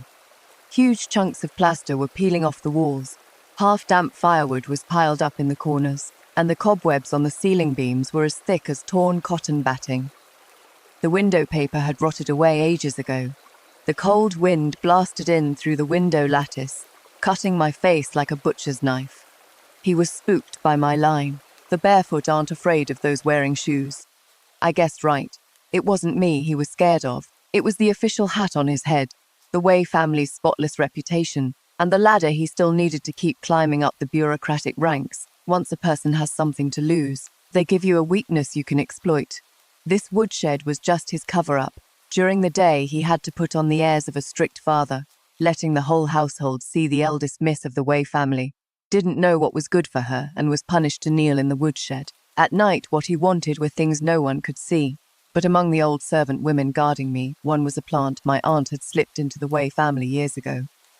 I started playing this game of chess the very day I walked out of the Wei family 6 years ago. My dad just didn't know it. That old woman's surname was Lu, and I'd known her since I was a kid. When Mum was alive, she was a rough work servant in my courtyard. Later, after Mum passed away, my aunt pretended to send her away, but actually planted her in the Wei family. Every night she would pull out 2 loose bricks from the corner of the wall and passing clean food. She couldn't send much. There were other old women taking shifts guarding outside, and too much noise would be noticed. So every day there was only enough for a small bowl of watery porridge and 2 steamed corn buns, barely keeping me alive. I just relied on this bowl of watery porridge to hold on. I held on for 3 days, and on the 4th day, a flurry of messy footsteps suddenly came from outside the door. Someone was smashing the door. It was my aunt's people. She was stopped by my uncle and couldn't come, so she asked Imperial Censor Yang's family to send someone over to test the waters. Dad opened the door with a dark face, let me out of the woodshed, and shoved me into the carriage. It was Ning Zhao's birthday banquet, and she sent me an invitation. The people in this city who want to laugh at me are more than the fish in the moat. They must have waited a long time for this day that Wei Lingyi, who knelt in the corridor of Yongle Palace and was hung from a tree back then, has now been kicked out of the Imperial Palace and is back to make a fool of herself. I was arranged at the very last seat. Sitting next to me were a few unfamiliar young girls, probably newly selected candidates for study companions. They were whispering to each other, their peripheral vision drifting to the wound on the corner of my forehead, covering their lips and giggling. I heard she was beaten by the princess. What Marquis Manor young lady, she is just a plaything by the princess's side. Her mother died young too, who knows? Maybe there is a problem with their family's ways. I poured a glass of wine, raised a toast to the wavering gazes falling on me from around the banquet, and downed it in one gulp at the head of the table. Ning Zhao sat upright in the seat of honor, squeezing the cup in her hand so hard her knuckles turned white. I couldn't see her expression clearly from my angle, but I could see that the hand gripping the cup hadn't loosened once since the banquet began. The banquet was over, so I walked out through the side door, following the alleyway outside the side hall toward the palace gate. Halfway there, a palace maid stopped me. She was the head maid of Yongle Palace, dressed in a teal robe with a distant politeness hanging on her round face. "Miss Wei, please wait. The princess would like to see you." I followed her back, twisting and turning until we entered a side hall. The hall doors closed behind us, dim lamplight shining on a room full of old items, and someone stepped out from behind a large floor screen. Ning Zhao had a dark look on her face, like a puffed-up tiger cub. "You've got a lot of nerve actually taking the cloak my Empress mother left me without permission." Her voice was laced with anger. "Wei Lingyi, what punishment do you deserve?" So it was discovered, picked it up quite fast. I lowered my head, hid my eyes, knelt down and kowtowed. "Please calm down, princess. I accept my punishment." Ning Zhao choked up. She probably thought I would defend myself, or at least argue that I didn't steal it. But I didn't. She stood there biting her lower lip, paced back and forth a few steps, and flicked her sleeves in exasperation. "I am punishing you to finish mending that cloak." I spread my hands open, palms facing up. My hands were covered in wounds, some cut open while chopping wood, some rubbed raw from washing stiff clothes. The knuckles were so thick they didn't look like the hands of a 16-year-old girl. The lamplight shone on the skin, showing the overlapping old and new scars very clearly. The anger on her face completely faded away, and she stared blankly at those hands. "Who did this?" Her voice suddenly changed pitch, her throat tightening and the end of her words pitching up like someone was strangling her. "Who did this?" "No one, Your Highness. The palace gate is about to be locked, so I will take my leave first." I pulled my hands back from hers, lowered my eyes and took 2 steps back. When I turned around, I deliberately leaned more heavily on one side, exposing the leg that my dad had beaten. My steps were uneven, limping in a way that looked restrained and humiliated.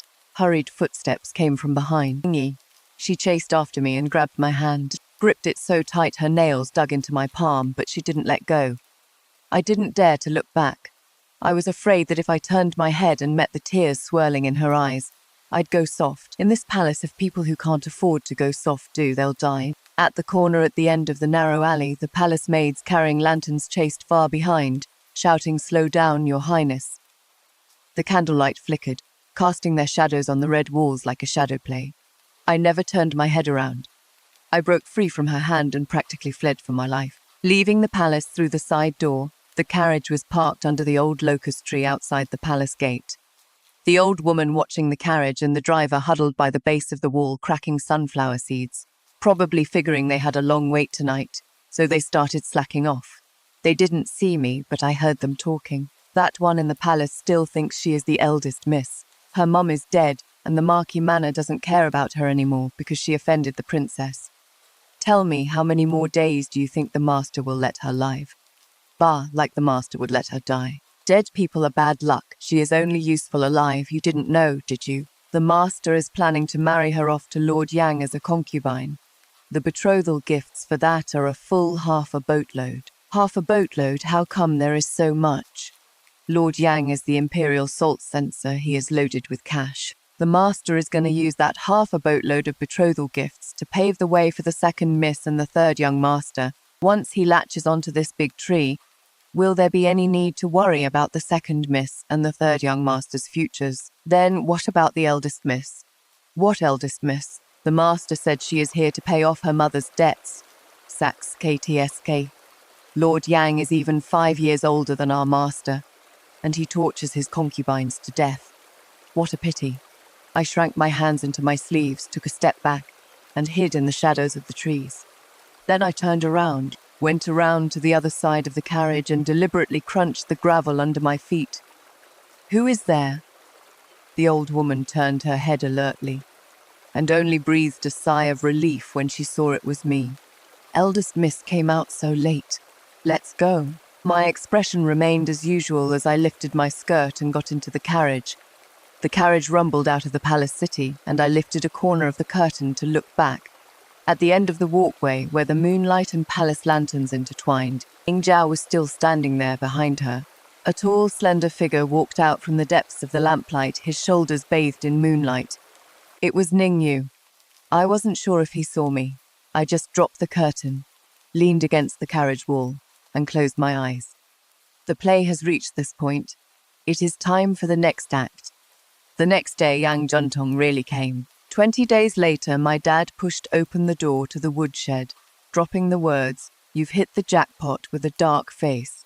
Behind him followed a man in his 40s or 50s with a massive jutting belly and a triple chin, his gaze glued to my face, sticky and greasy, like fish scales stuck to clothes that just won't scrape off. "So this is eldest Miss Wei. Good looks indeed, Brother Wei. I accept this marriage match." I sat up straight and looked at him calmly. Lord Yang, his gaze fell on the wound on my forehead, scanned further down, paused at my chest for a moment before looking away. I set down the wood-chopping axe. "Have you ever thought that coming to this woodshed to see me today would be the biggest regret of your life?" He laughed out loud, patting my dad on the shoulder. "Brother Wei, this daughter of yours is interesting." After laughing, he took a step closer, lowering his voice. "I just like interesting ones." He reached out to touch my face. That finger didn't touch me. An arrow tore down through the air from the top of the wall. The sharp arrow pierced right through his palm, bringing out a spray of blood and pinning his entire hand to the wooden pillar behind him. The fletching was still vibrating with a hum, and Yang Juntong's pig-slaughtering howl instantly tore through the silence of the woodshed. Who dares on top of the wall? The Jin Yaiwei's flying fish robes reflected a chilling gleam in the setting sun. A tall figure stood at the courtyard gate, the hem of his bright yellow robe fluttering in the wind. Ningyu's hand still held the pose of releasing a bow, and there wasn't a hint of emotion on his usually gentle face. My dad was so scared he stumbled and crawled back into the corner, still yelling, "I am not his accomplice, not his accomplice." Nobody paid any attention to him. Ningyu put away his bow, crossed the yard, and pushed open the half-ajar woodshed door. I sat on the pile of firewood, tilted my head up, and our eyes met. He stood against the light, and the forced coldness on his face cracked a little when he saw me. He was holding back a certain movement for a long time, which ultimately just turned into a hand reaching out to me. "Lingyi, I am here." I closed my eyes for a moment and didn't take his hand. "What is your highness doing here?" He bent down, forcefully grabbed my wrist, and pulled me all the way up from the firewood. His fingers touched the wound on my palm, his fingertips suddenly pausing. But he didn't let go. He dragged me out of the woodshed, dragged me across the yard, and dragged me onto the horse. All the way, the wind blew the hair at my temples wildly, and he remained as silent as a piece of iron behind me. Until we were in the study of the Eastern Palace, the lamps were lit, and he opened a heavy sandalwood box right in front of me. Inside the box was a booklet with a brocade cover and gold-stamped words, a list of betrothal gifts. "The day you left the palace, I took a boat to my maternal grandfather's home." He stood perfectly straight, but his voice was a bit hoarse. "I brought back all the betrothal gifts my royal mother left for her future daughter-in-law. Grandfather also agreed to come back and attend our wedding." I looked up, looking at that box full of gift list booklets, and my tears fell without warning. It wasn't planned. It wasn't calculated. It was real. "Didn't you just treat me as a sister and didn't like me? You said I was just a sister." He was panicking. His Highness the Crown Prince was always so gentle and proper. He'd never panicked like this before. He pulled a handkerchief from his sleeve and clumsily wiped my tears. I do like you." It was me not understanding my own heart. I was being stupid. He curled his fingers to wipe my tears, but was afraid of hurting the wounds on my face. His slender fingers paused in mid-air, hovering for a good while before he very, very lightly pressed them against my cheek. "I don't expect you to forgive me right now. Let me slowly make it up to you, okay? Don't ignore me and stop calling me brother." His voice softened, so soft it was almost like he was begging. The crown prince of a nation, humbly begging the daughter of a fourth-rank official. "Lingyi, I can't stand it. I am so heartbroken, I am going crazy." The lamplight danced in his eyes. I looked at him, and for the first time in these 6 years I wasn't setting up a chessboard in my mind. I just reached out my hands, hugged his neck, and buried my face in the crook of his neck. "Your Highness, I am heartbroken too. I've been heartbroken for quite a few days." His body stiffened for a second. Then he immediately wrapped his arms tightly around me, resting his chin on top of my head, his breathing heavy and scorching hot. I closed my eyes, and in a place he couldn't see, the corners of my mouth slowly curled up. The marriage between the crown prince and the legitimate daughter of the Wei family was settled very quickly. The day the betrothal gifts were carried out of the Eastern Palace, Chang'an Street was jammed for half the day. It hadn't been long since the grand wedding of Shen Yuqing from Prince Jing's manor, yet the commoners had already moved on to a fresh batch of gossip. The crown prince was going to marry the eldest miss of the Wei family. The whole city was buzzing, with some saying the Wei family's ancestral graves were smoking green, some saying the crown prince was deeply devoted, and others hiding in the corners of tea houses, whispering and chewing the fat. I heard that right after the eldest Miss Wei got beaten out of the palace gate by the princess, the crown prince chased right to her doorstep. Such tactic. TSK, rumors are rumors. When the betrothal gift procession made its way from Chang'an Street all the way to the front gate of the Wei Manor, the firecrackers went off for a solid half hour. My dad pushed open my bedroom door the night before the big wedding. Lingyi, he stood there, moonlight shining in through the crack in the door, casting a half-bright, half-dark layer of light across his face. Marrying over there all by yourself, with so many other women in the crown prince's mansion, you need to find someone to back you up. I didn't say anything, waiting for him to continue. He turned sideways, clearing the doorway. A person walked in through the moonlight. Weiju wore a light blue cross-collar rukun that perfectly outlined the girl's slender waist, with only a plain white silk flower pinned in her hair, making her face look even more beautiful and refined. She stood behind her father, nodding slightly, her posture graceful and proper, her eyelashes casting two faint shadows on her cheeks. I looked at her, and she looked at me. The candlelight in the room flickered from the wind brought in when the door opened, casting the shadows of us two sisters on the wall, one long and one short, perfectly still. Father's voice came from outside the door, carrying a faint, almost imperceptible tremble. "Your sister is a breathtaking beauty, much prettier than you. Having her marry into the crown prince's mansion with you will definitely help you secure his favor." He paused, then added, his voice sinking, "This is what you owe your sister. Don't forget how her mother died. If you don't agree, I'll spill everything. Once the news of you killing your father's concubine reaches the crown prince's ears and his majesty's ears, let's see if you can still be the crown princess." He bit down on the last few words particularly hard, as if reminding me, or perhaps trying to convince himself. I smiled. He was afraid of me. After 6 years, he was still afraid of me after all.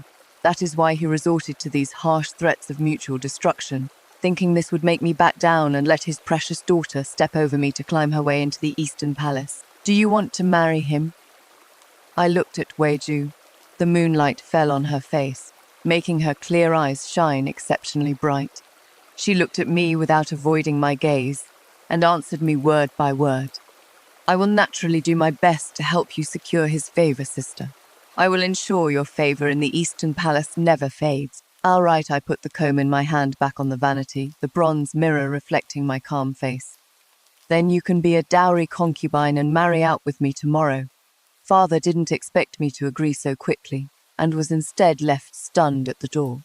I turned to look at the big, round autumn moon outside the window. A few wisps of thin clouds floated beside it, like a fog that wouldn't dissipate. There was one thing I didn't say. If she wants to throw her life away, I can only grant her wish. My half-sister insists on going, and I can't stop her. The sky has to rain. A widowed mother has to remarry, it is all fate. On the day of the wedding, the sky was just getting light. The Wei residence was festooned with lanterns and decorations, and large stretches of red silk were draped in the courtyard. Running from the main hall all the way to the alley entrance, I was dragged out of bed by the nanny at the yin hour to get ready.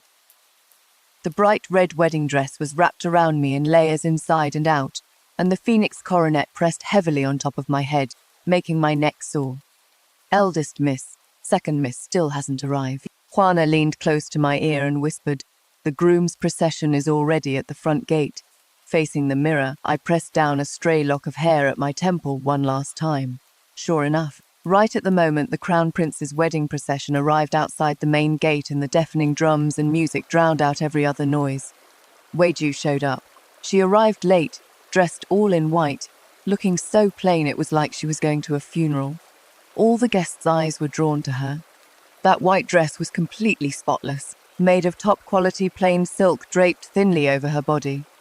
She floated like a fairy when she walked, making her already gorgeous face look even more breathtaking. She walked over to my side step by step and gracefully bowed down, her posture and bearing flawless in every way. "I am late, please forgive me, sister." Her voice was soft as cotton, as if she had honey on the tip of her tongue. Every word was sweet, yet it carried a barely noticeable hint of smugness. She did it on purpose to make sure everyone heard. Sure enough, whispers of discussion broke out all around. "So this is the second Miss of the Wei family. She really is beautiful.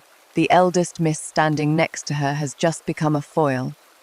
I heard she is also renowned for her talents, mastering the zither, chess, calligraphy and painting. She is even a bit better than the legitimate daughter. XKT these looks, this figure. Once she stands in front of the Crown Prince, it looks like she is going to become a phoenix." Wei Ju didn't miss the flash of astonishment from anyone present. She slightly turned her face, meeting Ningyu's gaze, and an incredibly faint and beautiful smile appeared on her lips. "Idiot," I softly uttered the word in my heart. "Today is the wedding. It is a wedding. It is not a flower-viewing banquet in the palace, nor is it a poetry and painting gathering for the noble ladies of the capital city. Every single thing today represents the royal family's face. A concubine, wearing white to attend the wedding ceremony of the primary wife and the crown prince. This isn't called stealing the spotlight. This is called slapping the royal family in the face." Ning Zhao was so angry he flung his sleeves, completely ignoring the decorum in front of a hall full of guests. He pointed at Wei Ju and shouted sternly, "Who are you trying to bring bad luck to? The crown prince and crown princess are having their wedding, and you are dressed all in white. Are you looking to die, men? Drag her down and beat her to death with staves."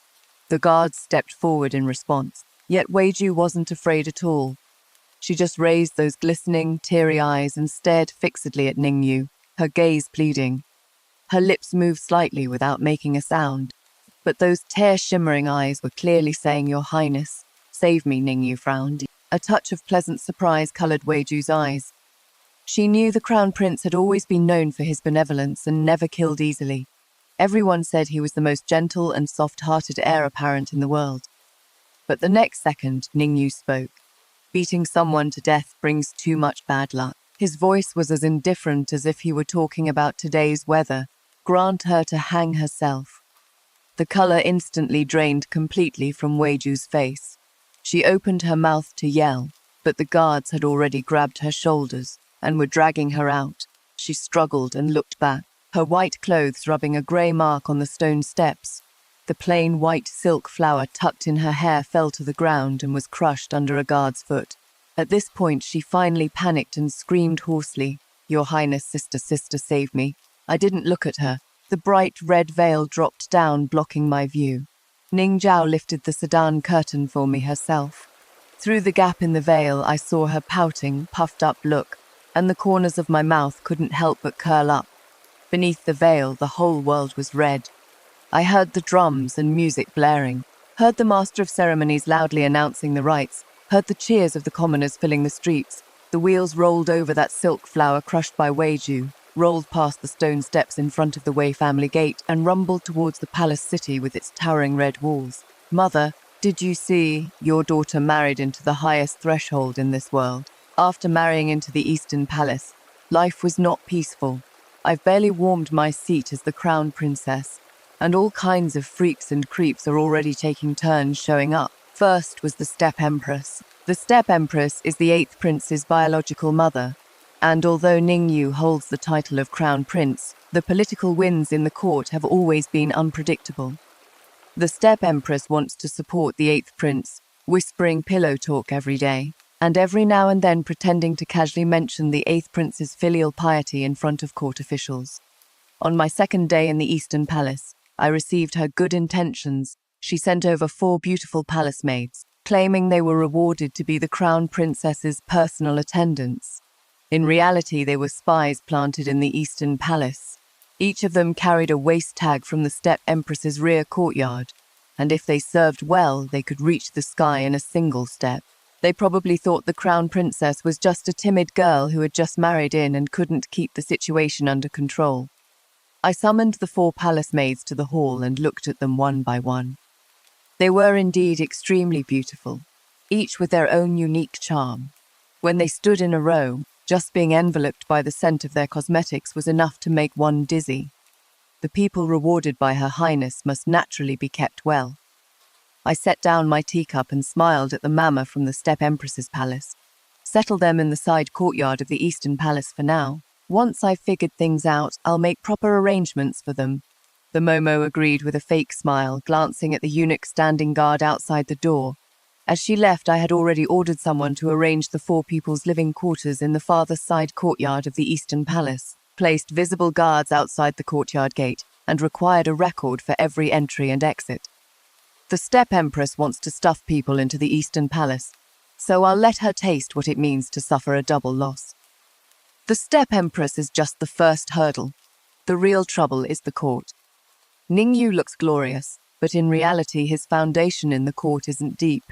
After the late Empress died, the Ye family's influence was gradually dismantled by the Steppe Empress's faction. Although Prince Jing's estate is on good terms with the Crown Prince, the heir of Prince Jing, Shen Yuqing, leads troops away from the capital all year round, and distant water can't quench an immediate thirst. In contrast, the 8th Prince's faction has the backing of the Steppe Empress's maternal relatives and a continuous influx of wealth from people like the salt censor Yang Juntung, having long since swept half the court into their fold, and all Lingyi can rely on is his fairly virtuous reputation and His Majesty's slight bit of vague pity for him. Both of these things are the most unreliable, but it is different now. He has me. On the 7th day after I took charge of the Eastern Palace, I ordered someone to fetch the roster of the Crown Prince's advisors and looked through them one by one. There were less than 20 people on the roster in total, and among them were a few spies planted by the Steppe Empress and fence-sitters. Filtering out these dozen or so, the usable core members could be counted on one hand. I closed the roster, just finding it ridiculous. The heir to a nation, yet the people he can actually use can be counted on 2 hands. So pathetic. But either way, these people will be my comrades from now on. I can take my time whipping them into shape. I opened the roster and checked their family histories, backgrounds, and marriage ties one by one. Finally, my eyes stopped on a line of small print. Wang Shu, courtesy name Zhu Yuan, a Jinshi of the 11th year of Taihei, compiler at the Hanlin Academy. Upright in nature, he once submitted a memorial to impeach Yang Juntung for corruption and was demoted to Shima of the Supervisorate of Imperial Instruction. Impeached Yang Juntung. I scratched a mark on this line with my fingernail. Simone, please invite Shima Wang to the Eastern Palace. Just say the Crown Princess has an errand for him. Wang Shu was a skinny, middle-aged man with a handlebar moustache. The corners of his robe were frayed, but he couldn't bear to replace it. Entering the hall, he looked all around, his eyes darting about one look, and you could tell he was a poor Hanlin scholar terrified of being left out in the cold. This subordinate greets the Crown Princess. He cupped his hands, his tone neither servile nor arrogant. I asked him to sit down and had someone serve some tea. The tea was top-notch Longjing. He picked it up and took a sip, his brows relaxing slightly, obviously. It had been a long time since he'd had tea this good. Lord Wang, I got straight to the point. I heard you once impeached Yang Juntung. His face changed, and the teacup nearly slipped from his hand. This was the sore spot where his career had hit the rocks, and I figure his colleagues have used it to bust his chops plenty over the years. I did indeed submit a memorial back then, but Lord Yang was too powerful at the time, and the memorial was withheld as soon as it was submitted. Because of this, I was demoted out of the Hanlin Academy. He gritted his teeth, a hint of resentment showing in his eyes, but he quickly suppressed it. If I give you a chance today to let you impeach him one more time, I said slowly. Are you afraid? Wang Shu froze. He looked at my face, then at the palace maid standing in attendance behind me. Confirming I wasn't joking, he cupped his hands and lowered his voice. "Dare I ask your highness, what evidence do you have?" I pushed a stack of files across the desk. "These are the evidence of his embezzlement over the years. He thought he did it flawlessly, but a year ago, among the disaster relief funds he pocketed, 3,000 taels were from an old account for Prince Jing's military pay. Following that account, everything can be dug up." Wang Shu picked up the files, flipping through them page by page, his fingers trembling. His eyes were dead fixed on the accounting figures and the testimonies for illicit salt transit passes on the paper. The further he flipped, the faster his breathing became. Finally, he stood up, took a step back, and bowed all the way to the ground toward me. "Is your highness doing this to clear my name? It is not about righting a wrong." I picked up the teacup and took a sip. "It is about giving you a chance to skyrocket. After Yang Juntong goes down, your memorials impeaching corrupt officials won't be suppressed anymore. By then, the whole court will have to take you seriously. Your clean reputation and stiff backbone make you exactly the censor His Majesty lacks the most." He stood up straight, his eyes holding both excitement and hesitation. Having been kept down for so long over the years, he actually couldn't believe it when he suddenly saw an opportunity. "Then what does your highness want?" "I want Yang Juntan dead, physically erased." Wang Shu paused. He stared at me for a long time. So long that the tea in the cup stopped giving off steam before he finally nodded heavily, cupped his hands and took his leave. Yang Juntong was the first pillar I set up for everyone in the court. Everyone had to see that the price of offending the Eastern Palace wasn't just losing your job, it was losing your life. But it wasn't over yet. Wang Shu had barely submitted the memorial when the Steppe Empress grew alert.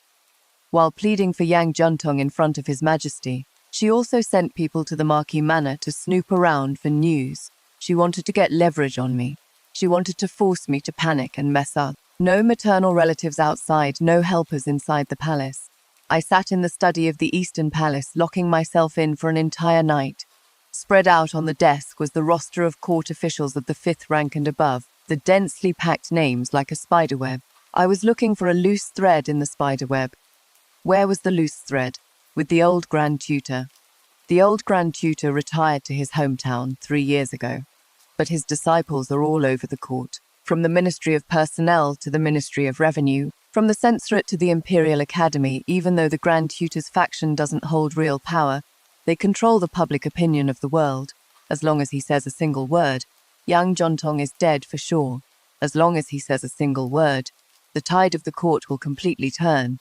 But why would the old Grand Tutor speak up for the Crown Prince? He has long since retired into seclusion and ignores court politics. Not to mention, he never takes sides.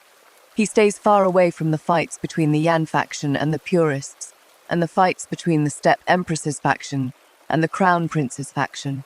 I don't have what it takes to make him stick his neck out for me. If I don't have what it takes, then I'll just trade my life for it. The day the 8th Prince's horse got spooked and went crazy in the busy streets was the 19th of March. I remember this date because it was the only day I didn't check the almanac. It was the busiest time for the morning market at the entrance of Westmarket. Vegetable sellers, cloth sellers, sugar figure sellers' stalls were packed tightly together, and the crowds were bustling. The 8th Prince's guards were clearing the way in front, driving the pedestrians away. But who knows what spooked that horse? It suddenly reared up, threw the 8th Prince off its back, and then broke into a gallop, charging right into the densest part of the crowd. No one dared to stop it. No one dared to get close to a crazy stallion. Its eyes were bulging, it was foaming at the mouth, and every time its iron hooves hit the ground, you could hear the stone slabs cracking. It knocked over the vendors' tarps and kicked egg baskets to pieces as the peddlers scattered and ran for their lives. I stood at the crossroads, and in front of me was an old man who had fallen to the ground. He didn't run. Not because he didn't want to run, but because he couldn't. That crazy horse was only 2 jang away from him, and the wind had already kicked up the dust on the ground, blowing it right into his face. The old man turned his head and yelled at me, "Run. Little girl, it is a spooked horse." I didn't run. I knew him. 3 years ago he retired and returned to his hometown. When he left, the whole court saw him off, and His Majesty personally escorted him outside the Meridian Gate. He is Grand Tutor Li, and the 8th Prince is the biological son of the Steppe Empress. The opportunity came so quickly. I smiled at the old man and turned sideways to block in front of him. My chest faced directly towards the direction the crazy horse was charging from. The moment the horse's hooves landed in front of me, I heard a muffled thud from my belly. It wasn't pain, but a suffocating feeling of being crushed flat by heaven and earth. I was sent flying, my back smashing into the support pole of the stall behind me. Amidst the massive crash of the collapsing wooden frame, I was buried under shattered planks and canvas. That crazy horse let out a whinny and tried to stomp again, but was shot right behind the ear by an arrow from the Crown Prince's personal guards, who arrived just in time, crashing heavily to the ground. The surroundings went quiet for a moment. Then some people were yelling, some were crying, and someone was calling for the Crown Princess. I lay in the wood splinters and pool of blood, feeling a warm liquid trickling down the inside of my thigh along my pant leg. It wasn't from a wound on my leg. It was something else. It was the child in my belly, barely 2 months along. When the imperial doctor told me that the baby couldn't be saved, I didn't cry. It is my child, and also His Highness the Crown Prince's child. I leaned against the head of the bed, looking at Ningyu's face, my voice extremely soft, trading this child to get the 8th Prince to leave the capital city. It was worth it. Ningyu held my hand without saying a word. He hadn't spoken a single complete sentence for a day and a night. After the imperial physician left, he lowered his head and buried his face in my palm, his shoulders trembling. I felt a warm dampness in my palm and wanted to pull my hand back, but he gripped it even tighter. Lingyi, his lips pressed against my fingers, his voice raspy and hoarse. "We'll have children again. You are the most important person to me." I didn't say I regretted it. It wasn't that I didn't regret it, but that I couldn't say it. All the pain I swallowed had to turn into a knife, stabbing right into the enemy's heart. Not long after, the 8th Prince was impeached for riding his horse wildly through the streets and injuring people. The court argued over this for 3 days straight. The Steppe Empress's faction defended him to the death, while the Crown Prince's faction pressed them every step of the way. But the Crown Prince's memorials couldn't overpower the Steppe Empress until the final memorial was submitted. Upon opening it, the signature wasn't Ningyu's, but the old Grand Tutor's, who had retired 3 years ago. The old Grand Tutor only said one thing: His Highness, the 8th Prince, rode his horse wildly through the streets, frightening the heir apparent's child to death. If he isn't severely punished, heaven's justice won't tolerate it. The Steppe Empress was completely silenced. His Majesty's face also changed. The punishment changed from a 1-year house arrest to being banished to his fiefdom. The Steppe Empress sobbed uncontrollably on the spot, but the imperial edict had already been issued, and there was no taking it back. While I lay in my sick recovering, the threshold of the Eastern Palace was practically trampled flat by court officials. The old Grand Tutor's disciples, the Crown Prince's old subordinates, and those neutral factions who had been waiting and seeing, were now showing up one by one with gifts to pay their respect. No one mentioned the 4 palace maids the Steppe Empress sent into the Eastern Palace back then anymore, and no one questioned whether the Crown Princess's methods went against good karma anymore. The scar on my belly from being trampled by a horse became the fulcrum for the Eastern Palace to pry a 1,000-pound boulder in the imperial court. When my younger brother came to the Eastern Palace to see me that day, it was exactly early April. The spring rain was pattering down, dripping from the corners of the eaves onto the stone steps like endless tears. When he walked in, the hem of his robe was still splashed with mud spots, and he carried a string of sea bass tied with a straw rope in his hand. "Sis!" He stood at the door, his voice a bit hoarse, water still dripping from the fish's tail. "Wet nurse said sea bass is good for your health. I'll stew some soup for you." I let him in. The Crown Prince had asked for a leave of absence for him these past few days, and the Imperial College also knew the Crown Princess had just had a miscarriage, so no one said anything. He handed the fish to the Momo, walked into the inner chamber, and sat by my bed for a while.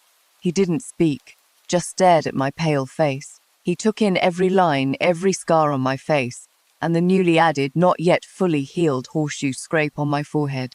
"Sister, I'll study hard." His voice was muffled when he spoke, as if he were biting down on something, wanting to chew every single word to pieces before spitting it out. I'll pass the imperial exams with top honors. I'll become a marquis and prime minister. I'll be your rock, and I'll have your back.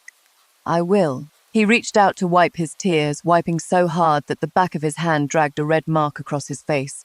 Can you take good care of yourself, love yourself, and stop hurting yourself? If my future means letting you gamble with your own life and your own body, I'll die right now. I'll go find An Yang right now. Just pretend I am dead. I was stunned. All those manipulative calculations in the royal court, all those pawns stirring up a storm in the inner palace, instantly crumbled at his single sentence. I am going to find An Yang right now. What I saw wasn't a brilliant young man dressed in an Imperial Academy uniform, but that toddler from 8 years ago gripping the hem of my clothes and refusing to let go. My tears streamed down without any warning. Ever since I was 8 after An Yang passed away, I always thought tears were just meant to be used as a tool, but not today. Today I can't fool myself, and I can't fool him either. Stop crying. I cupped his face, my thumb gently wiping across his wet cheeks. Ajia knows. He stubbornly turned his face away. If you are lying to me, I'll stop studying. Sister, believe me, even if you weren't the crown princess, even if we had nothing and were poor, I'd still have you and you'd have me. I'll still work hard, I'll study, and I'll support you. How about that? His eyes turned red, and he hurriedly wiped his tears with the back of his hand. I don't want a future bought with your life like this. I want my sister to be healthy and live a long life, sister. You are all I have. I rubbed his head and smiled at him. I won't, I'll never do it again. That was a lie. I knew he wouldn't believe it, and he knew he couldn't stop me. But we said it anyway, one pretending to agree, the other pretending to believe. Because other than pretending, what else could we two orphans with no parents to back us up even do? He stayed with me for 3 days and only left reluctantly because the Imperial Academy was rushing him. Before leaving, he personally delivered those sea bases to the small kitchen, squatting on the ground to watch the nanny scrape off the scales and gut them. He didn't step through the muddy spring rain out of the Eastern Palace until the fish went into the pot. I leaned against the head of the bed, staring blankly at the fine, continuous drizzle outside the window. When the Crown Prince lifted the curtain and came in, he carried the dampness of early spring. He had just finished discussing matters in the study, and seeing me sitting by the window in a daze, he stepped back out to order the night watch maids to add more charcoal in the middle of the night. When he returned, he was holding the medicine. He sat by my bed, stirred it with a silver spoon, and only handed it over after making sure it wasn't too hot. Your Highness, I took the bowl. You don't have to do this yourself. I'll do it myself, he said, paused, and added, Lingyi, you don't need to worry about the Yang family's matter anymore. It has all been taken care of. Yang Juntong's case was sentenced on the 3rd day after my miscarriage, dismissed from office and investigated, property confiscated. His daughter, who wanted to be the Crown Prince's side consort, was also sent back to her hometown. The Steppe Empress cried and begged for mercy in the imperial court, but the old Grand Tutor's disciples each submitted a memorial, blocking the Steppe Empress's last shred of a chance to salvage things. As for Yang Juntong, I drank the medicine and gave a vague response, but I saw a small, long-dried drop of dark red on Ningyu's sleeve. It wasn't a bloodstain. It was the red of ink paste. It accidentally rubbed off on him from the cinnabar ink pad when he signed the execution order at the Ministry of Justice's prison. He kept his word that those who deserved to die would die. This man, for the sake of the one he loves, can grow bones harder than a blade. The news of my dad's stroke came in the day Ning Zhao visited the Eastern Palace to admire the flowers. She originally just came to relax. Ever since I got married, she was the only one left in Yongle Palace. She said she didn't want to study, didn't want to ride horses, and didn't want to see those new study companions. She just wanted to come to the Eastern Palace, sit under the crabapple tree in my courtyard, and drink a bowl of iced sour plum soup. Lingyi, what do you think is the point of living? She lay on the stone table, scratching the edge of the bowl with her fingernail, her voice muffled. Mother is gone, you are married too, and I am the only one left in the palace. I refilled her bowl with sour plum soup and pushed a dish of candied fruits over to her hand. She glanced at the candied fruits, pickily fished out the dried apricots to eat, and pushed the rest all back to me. I heard about that sister of yours, Ju something. Where was she buried in the end? She asked mumbledly with a dried apricot in her mouth. Did your dad come to make a scene? Just then, a little eunuch from the Eastern Palace hurried in and dropped to his knees on the ground with a thud. Your Highness, Your Grace, something happened over at the Wei family. Lord Wei suddenly had a stroke this morning. He can't speak, his legs can't walk. The imperial physician went to take a look and said, I am afraid he won't make it past this year. Ning Zhao froze for a moment, the dried apricot in her hand dropping onto the table.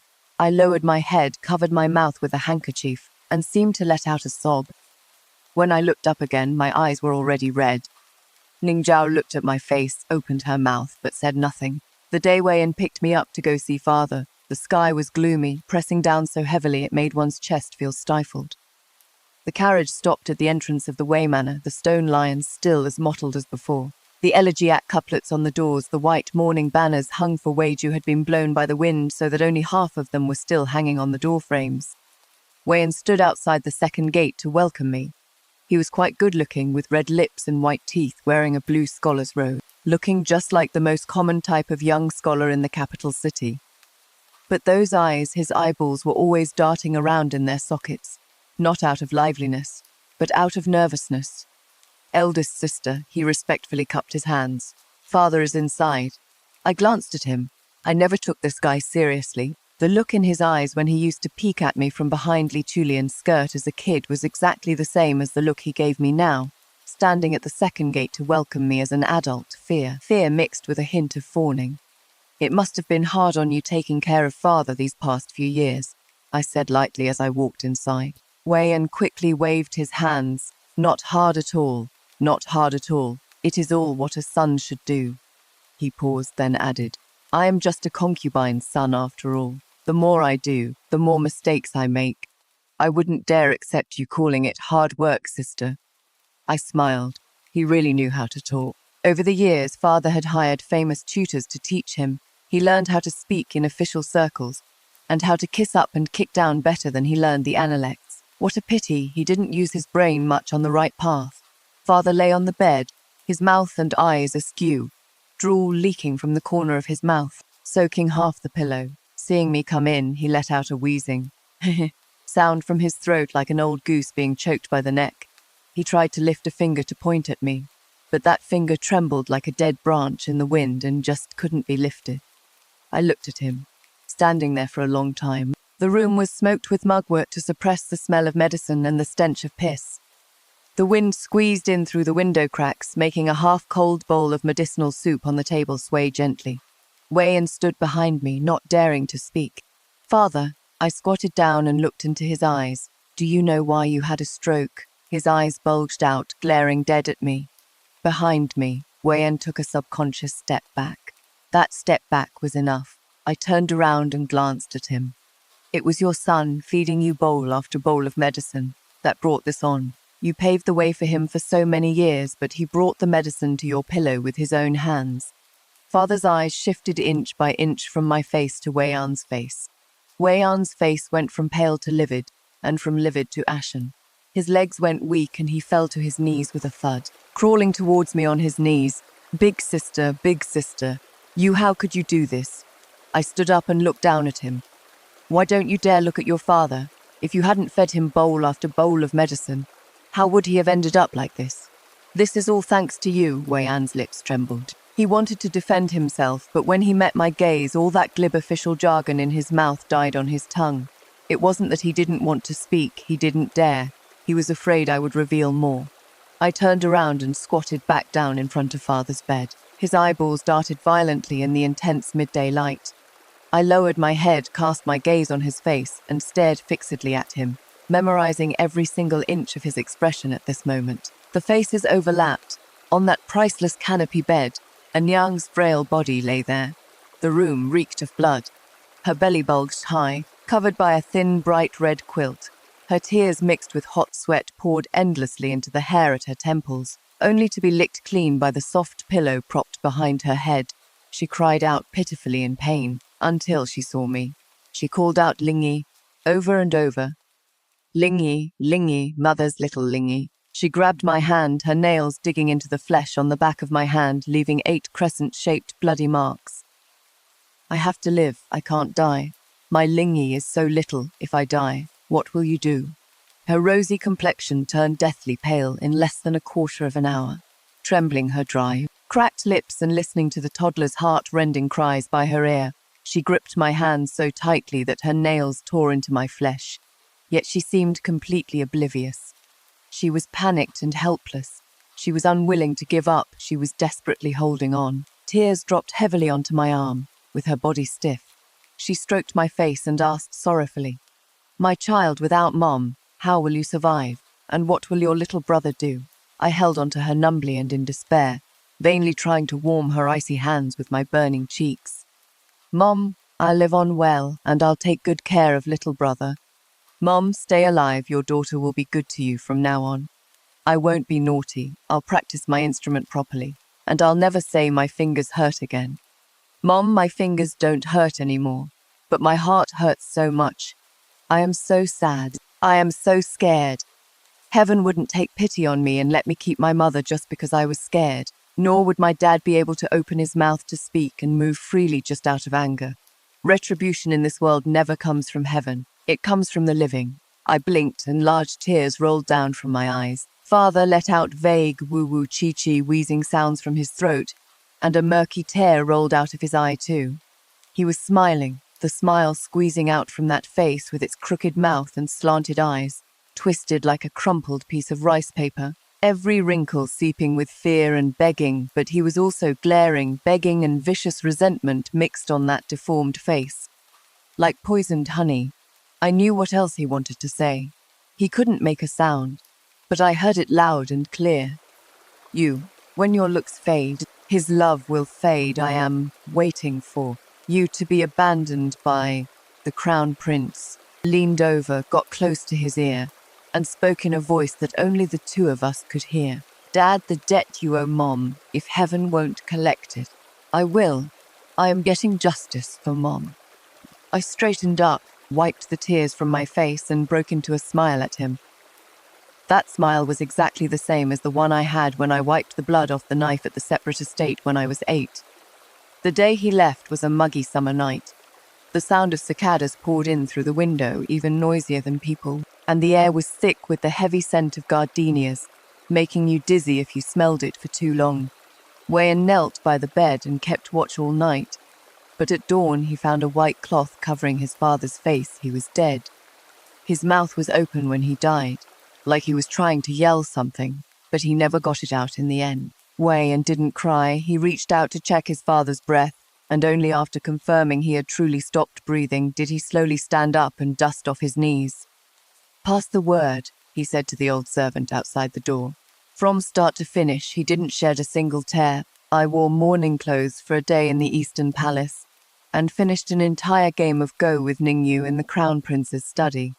By the time the game ended, the sun was setting in the west, and the light and shadows from the window lattice slanted across the board. The black and white pieces were neatly scattered, and the winner had been decided. He placed the last piece and looked up. The slanting sun outside the window shone on his profile, plating his silhouette in a layer of warm gold. He looked at me, his voice very soft. "Lingyi, from now on, you don't have to be afraid of anyone anymore." I put the last white piece back into the go bowl and didn't answer. That night I had a very, very long dream. In the dream I was still 8 years old. Mother was sitting by the window sewing clothes, and my little brother was sleeping soundly in his swaddle. Outside the window, a sparrow landed on the pomegranate tree, chirping tweet-tweet. Mother looked up, smiled at me and said, "Don't be afraid, Lingyi. Mom is here." When I woke up, my pillowcase was mostly wet. I rolled over and buried my face into Ningyu's chest. He groggily tightened his arms, his chin resting on top of my head, and mumbled sleepily, "Why aren't you asleep yet?" I didn't answer. He didn't wake up either, just hugged me a little tighter. I closed my eyes and amidst his steady breathing slowly fell asleep. The year the imperial grandson was born, the happy event in the Eastern Palace was tied to the upheaval in the royal court.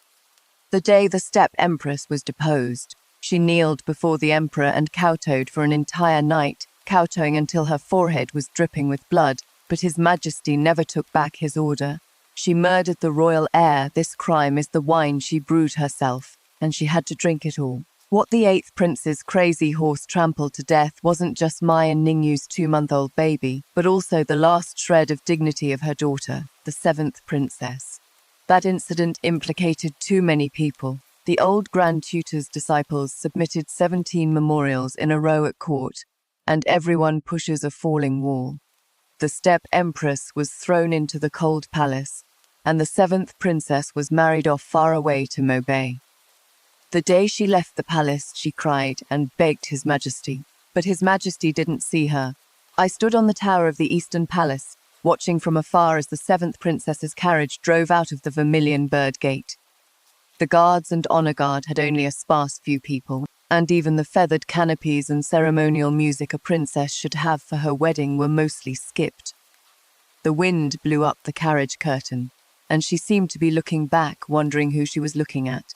I asked Ningyu, "Do you feel any pity?" He put down the memorial and reached out to tuck the loose hair at my temples behind my ear. His fingertips were a bit cold, probably from holding the vermilion brush for too long. Royal pity is the least important thing. Those who want to harm you never need pity. The only thing you can do is make sure they never get the chance. The year His Majesty passed away, I was already the Empress of the Central Palace. The head physician of the Imperial Medical Department knelt outside the hall, kowtowing to beg for forgiveness. Snow pellets fell on his official hat, forming a thin layer of frost. Emperor Yuande reigned for 24 years and passed away in Taihei Hall. 3 days later, Ningyu ascended the throne and changed the era name to Yongxi. The crown princess, Lady Wei, was crowned as the Empress of the Central Palace. The edict was read out right in front of His Majesty's coffin. The sound of the entire court of civil and military officials shouting, "Long live the Emperor," echoed all the way from Taihei Hall to the Meridian Gate. White funeral banners were swapped out for red silk. The funeral ran straight into the coronation ceremony, and the people in the palace stayed up for 7 whole days without shutting their eyes. That year, my younger brother took first place in the palace exam, becoming the top scholar. The day the Golden List was posted, his classmates from the Imperial College dragged him to Chang'an Street to drink. He was wearing a bright red brocade robe and looking high-spirited, surrounded in the middle by a group of peers toasting him. But his brows were slightly furrowed, and his eyes kept glancing outside the crowd. On the way back, he had too much to drink and took a detour to the Pingyuan Marquis Manor. Uncle was playing chess with a retainer. Seeing him come in, he put down his chess piece and looked at him for a long time. "You look like your mother." Uncle only said this, then turned to get the wine. The 2 retainers of the Pingyuan Marquis Manor took the hint and backed out, leaving only the 3 of them, uncle and nephews. The day your sister carried you out of the Wei family back then, you were just a tiny thing. You cried yourself tired and fell asleep nestled in her arms. She was afraid you wouldn't be able to handle the cold words and mockery at the Marquis Manor, so she'd rather go be someone else's study companion, getting covered in injuries just to get you into the Imperial Academy. Uncle poured a cup of wine and pushed it in front of D. "She didn't owe you anything, but you owe her a future." D picked up the wine cup and downed it in one gulp, facing Uncle. Then he knelt down and kowtowed 3 times. "Don't worry, Uncle. I've remembered what the Wei family owes a Jai for a full 20 years. I won't forget." When he left, he stood in front of Wangqing Pavilion for a long time. The plaque of Wangqing Pavilion was covered in dust, and the gauze on the window frames had already been replaced several times. But the bamboo and the old plum tree in the courtyard still looked the same as back then. He reached out his fingertips and touched the dewdrops on the bamboo leaves, turned around, and strode away. After that, he really skyrocketed, just as he swore when he knelt before me back then, from a Hanlin Academy compiler to an attendant academician, and then to the left censor-in-chief of the censorate, sent to provincial posts 3 times and returning to the capital 3 times. Wherever he was posted, he left behind a reputation for purging corruption, turning the blade outward, with methods even more swift and decisive than young Juntung back in the day. People in the court started calling him Iron-Faced Wei, while others cursed him as the running dog of the Central Palace. The position of left censor-in-chief of the censorate never had a good end for anyone who held it. The previous one was tortured to death in prison by Yang Jontong, and the one before that retired due to old age. But Wei knew that someone backed by the Central Palace wouldn't die. He only needed to do one thing well: swing the knife. I held Ningyu and stayed with him late into the night to review memorials. The candles on the imperial desk burned until midnight without going out, and the memorials were piled up like a small mountain. Mostly my younger brother's memorials impeaching corrupt officials and the pleas for mercy from those he impeached. He read them by the lamplight, and I ground ink for him by his side. He laughed at me, saying that the ink ground by the Empress is the blackest, and the characters written with it carry too much murderous intent. Later on, he couldn't even hold a brush. I reviewed the memorials for him while he leaned against the couch, covered in a thick fox fur cloak, occasionally opening his eyes to see if my brush-holding posture had gotten rusty. Your handwriting was honed back when you wrote policy essays for Ning Zhao. Did you deliberately write like that back then to please me? I was completely sincere back then. He laughed, coughing as he laughed, a sickly flush rising on his pale face. I put down my pen to rub his back, and he held my hand. His palm was very cold, but his knuckles tightened, as if he were trying to hold onto something tightly. Lingyi, I am sorry. This life is too short. I couldn't walk with you to the end. I couldn't speak, just shook my head. He pressed me into his arms, his chin resting against my forehead, his voice very soft.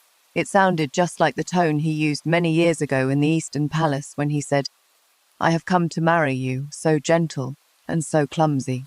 He died before dawn in the winter of the second year. On the day Ningyu passed away, it snowed heavily in the capital city for 3 whole days. The north wind poured in from the Meridian Gate, and the bronze bells at the corners of the hall rang all night. He lay on the dragon bed, his face pale as paper, his lips dry and cracked, his breath as weak as a kite about to snap its string. He held my hand, his fingers icy cold. The texture rough, those were calluses worn from holding the vermilion pen for years. The way he touched my eyes and brows was exactly the same as 30 years ago, so gentle it made my heart ache. He placed the imperial seal, the power I had thirsted for half my life, into the palm of my hand. The imperial seal was heavy, and its bronze base still carried the lingering warmth from his palm. Lingyi, I love your ambitious and calculating look the most. I know you are pretending to be docile from the first time I read your essays and policy papers. I knew your ambitions. He took a breath. Go on, do what you want to do. You don't have to go behind my back anymore. I know everything. He wiped my tears, but his fingers didn't have much strength left, slipping down halfway up. I held his hand and pressed it against my face. He looked at me and smiled like a kid, fine lines crinkling at the corners of his eyes. Lingyi, his voice grew softer and softer. I like you so much, but you are so annoying, always forcing me to read those never-ending memorials. I don't even have the time to eat a meal with you. Do you know how long it has been since you had a proper meal with me? You definitely don't know. Tears blurred my vision. He gently closed his eyes, a smile still lingering on his lips. It has been 33 days, the moment the gongzhong rang the death bell. I coughed up a mouthful of blood, splattering it onto the bright yellow posthumous edict. His last decree before passing away was drafted by him personally. Back then, the imperial physician said he shouldn't overexert himself, but he wouldn't listen, having a eunuch prop him up against the head of the bed to write it word by word. I knelt outside the hall and waited all night, only being asked to go in at dawn. When the eunuch presented the posthumous edict to me, I saw that at the bottom of the decree was his signature, Ningyu. He allowed me to hold court and rule as regent. In the winter of the 14th year of Yongxi, the emperor passed away in the hall of mental cultivation. His posthumous edict ordered the crown prince to ascend the throne, and the empress of the central palace, Wei, to rule as regent with the esteemed status of empress dowager. The palace administration tolled the death knell 99 times. The bell's toll echoed out from the Forbidden City, all the way past Chang'an Avenue, past the Pingyuan Marquis Manor, and past the Wei family's long-abandoned ancestral home. I knelt and kept watch before the imperial coffin for 3 days. The snow finally stopped on the day of the funeral, and I stood before the Hall of Supreme Harmony, watching him being carried out of the Meridian Gate his black coffin looking exceptionally heavy in the reflection of the snow. The pall-bearing procession walked for a long time, and I didn't move at all. So long that the palace servants behind me started whispering, so long that my younger brother took a step forward and held my elbow. "Sister, the court officials are all waiting for you." I turned to look at him. He was already in his 40s, with a few strands of white hair at his temples, and the wrinkles at the corners of his eyes were much deeper than those of his peers. He wore the scarlet official robe of the left censor-in-chief of the censorate, his cuffs drooping slightly to cover his clenched fists. I suddenly remembered the boy in the Imperial Academy many years ago, holding his books, jogging behind my carriage and yelling, "Sister, make sure you eat well. Time flies too fast." That boy has now become a man that even the royal court is somewhat afraid of. "Let them wait," I said, and took one last look at the receding imperial coffin. The year the Empress Dowager began her regency, my younger brother was already the chief grand secretary of the current dynasty. He knelt below the imperial steps of the Hall of Supreme Harmony, handing me the first memorial since the new emperor took the throne. I looked down at him. There was already white hair mixed in at his temples, and his features still vaguely resembled the kid who used to hug my thigh and refused to let go all those years ago. But these eyes had killed corrupt officials, put down rebellions, and stirred up the court. The name Iron-Faced Wei had long made the entire court of civil and military officials tremble in fear. "Sister," he looked up and said in a voice that only the two of us could hear, "I've got you." After court was dismissed that day, he accompanied me for a walk in the imperial garden. The thin snow on the branches had not yet melted, and the evening light turned the dead branches across the garden, a bright gold. He walked half a step behind me, never side by side, never overstepping. We walked for a long time before he finally spoke. "I've always wanted to ask you something." "Speak." Back then, did the 8th Prince's horse really get spooked on its own? I didn't answer. I just stopped walking, snapped off a red plum branch and handed it to him. "The plum blossoms are pretty." Wayan fell silent for a moment, took the branch, and didn't ask any more. I lived to be 89 years old. This life was so long it didn't seem real, yet so short it felt like a dream I suddenly woke up from. From Crown Princess to Empress Dowager, and then to Grand Empress Dowager. I've lived in the 9-tiered palace my whole life. The parasol trees outside the window withered and turned green again. The old and new faces in the court were replaced batch after batch, and everyone around me is gone. There is only one thing I have never told anyone. It wasn't that I didn't hate myself that year. After Mum died, I thought my heart had long turned to stone. But when Li Chulian held a knife to my face, smiling as she forced me to choose "you die or your mum dies," my hand didn't even tremble. From that moment on, I knew I was destined to live a life of absolute loneliness.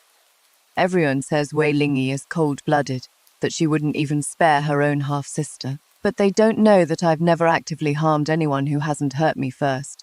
Wei Ju wearing white to crash my wedding. Wei bringing medicine to send his father on his way, these were all their own choices. My choice was simply to win.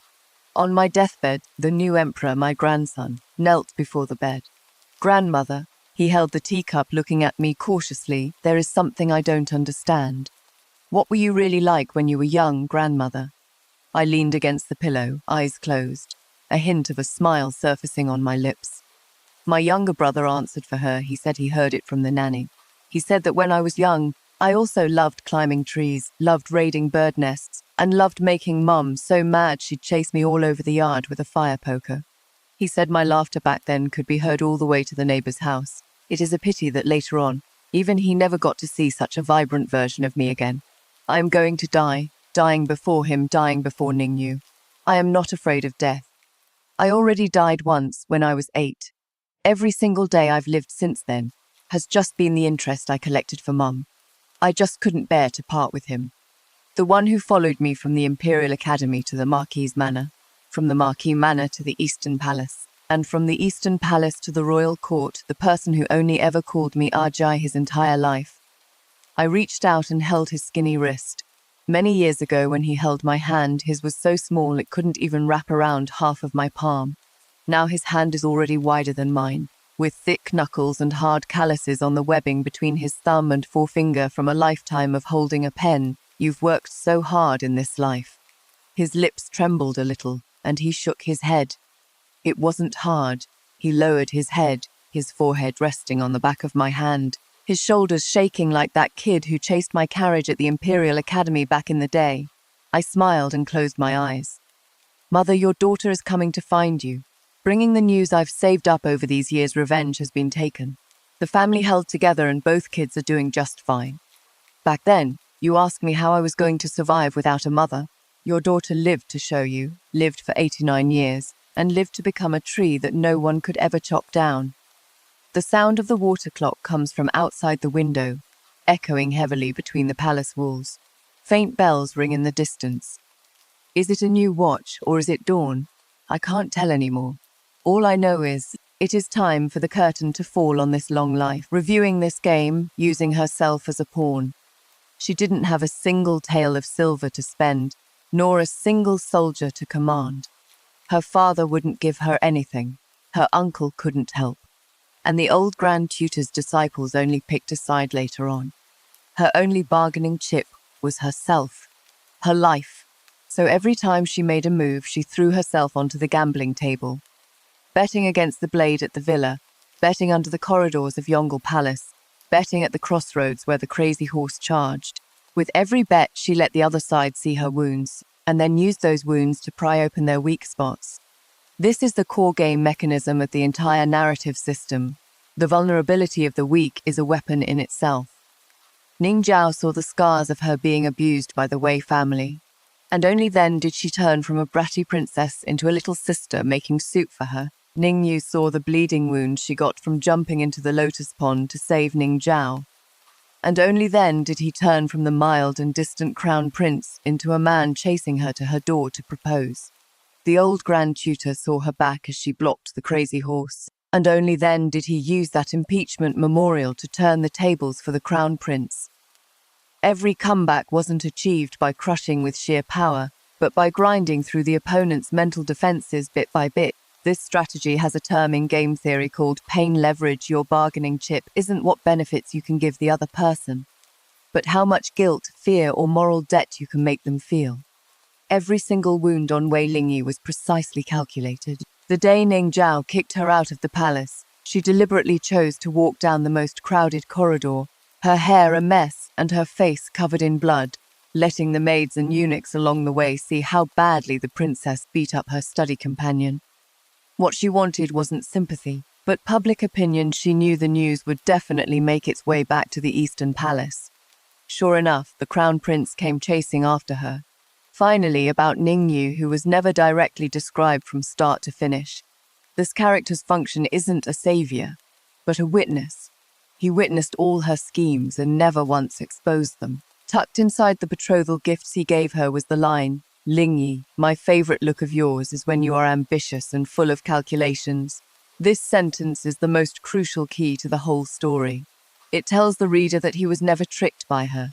He knew from beginning to end that she was playing chess. He was just willing to let her win. This is probably the only chess game I've ever written where both sides are winners.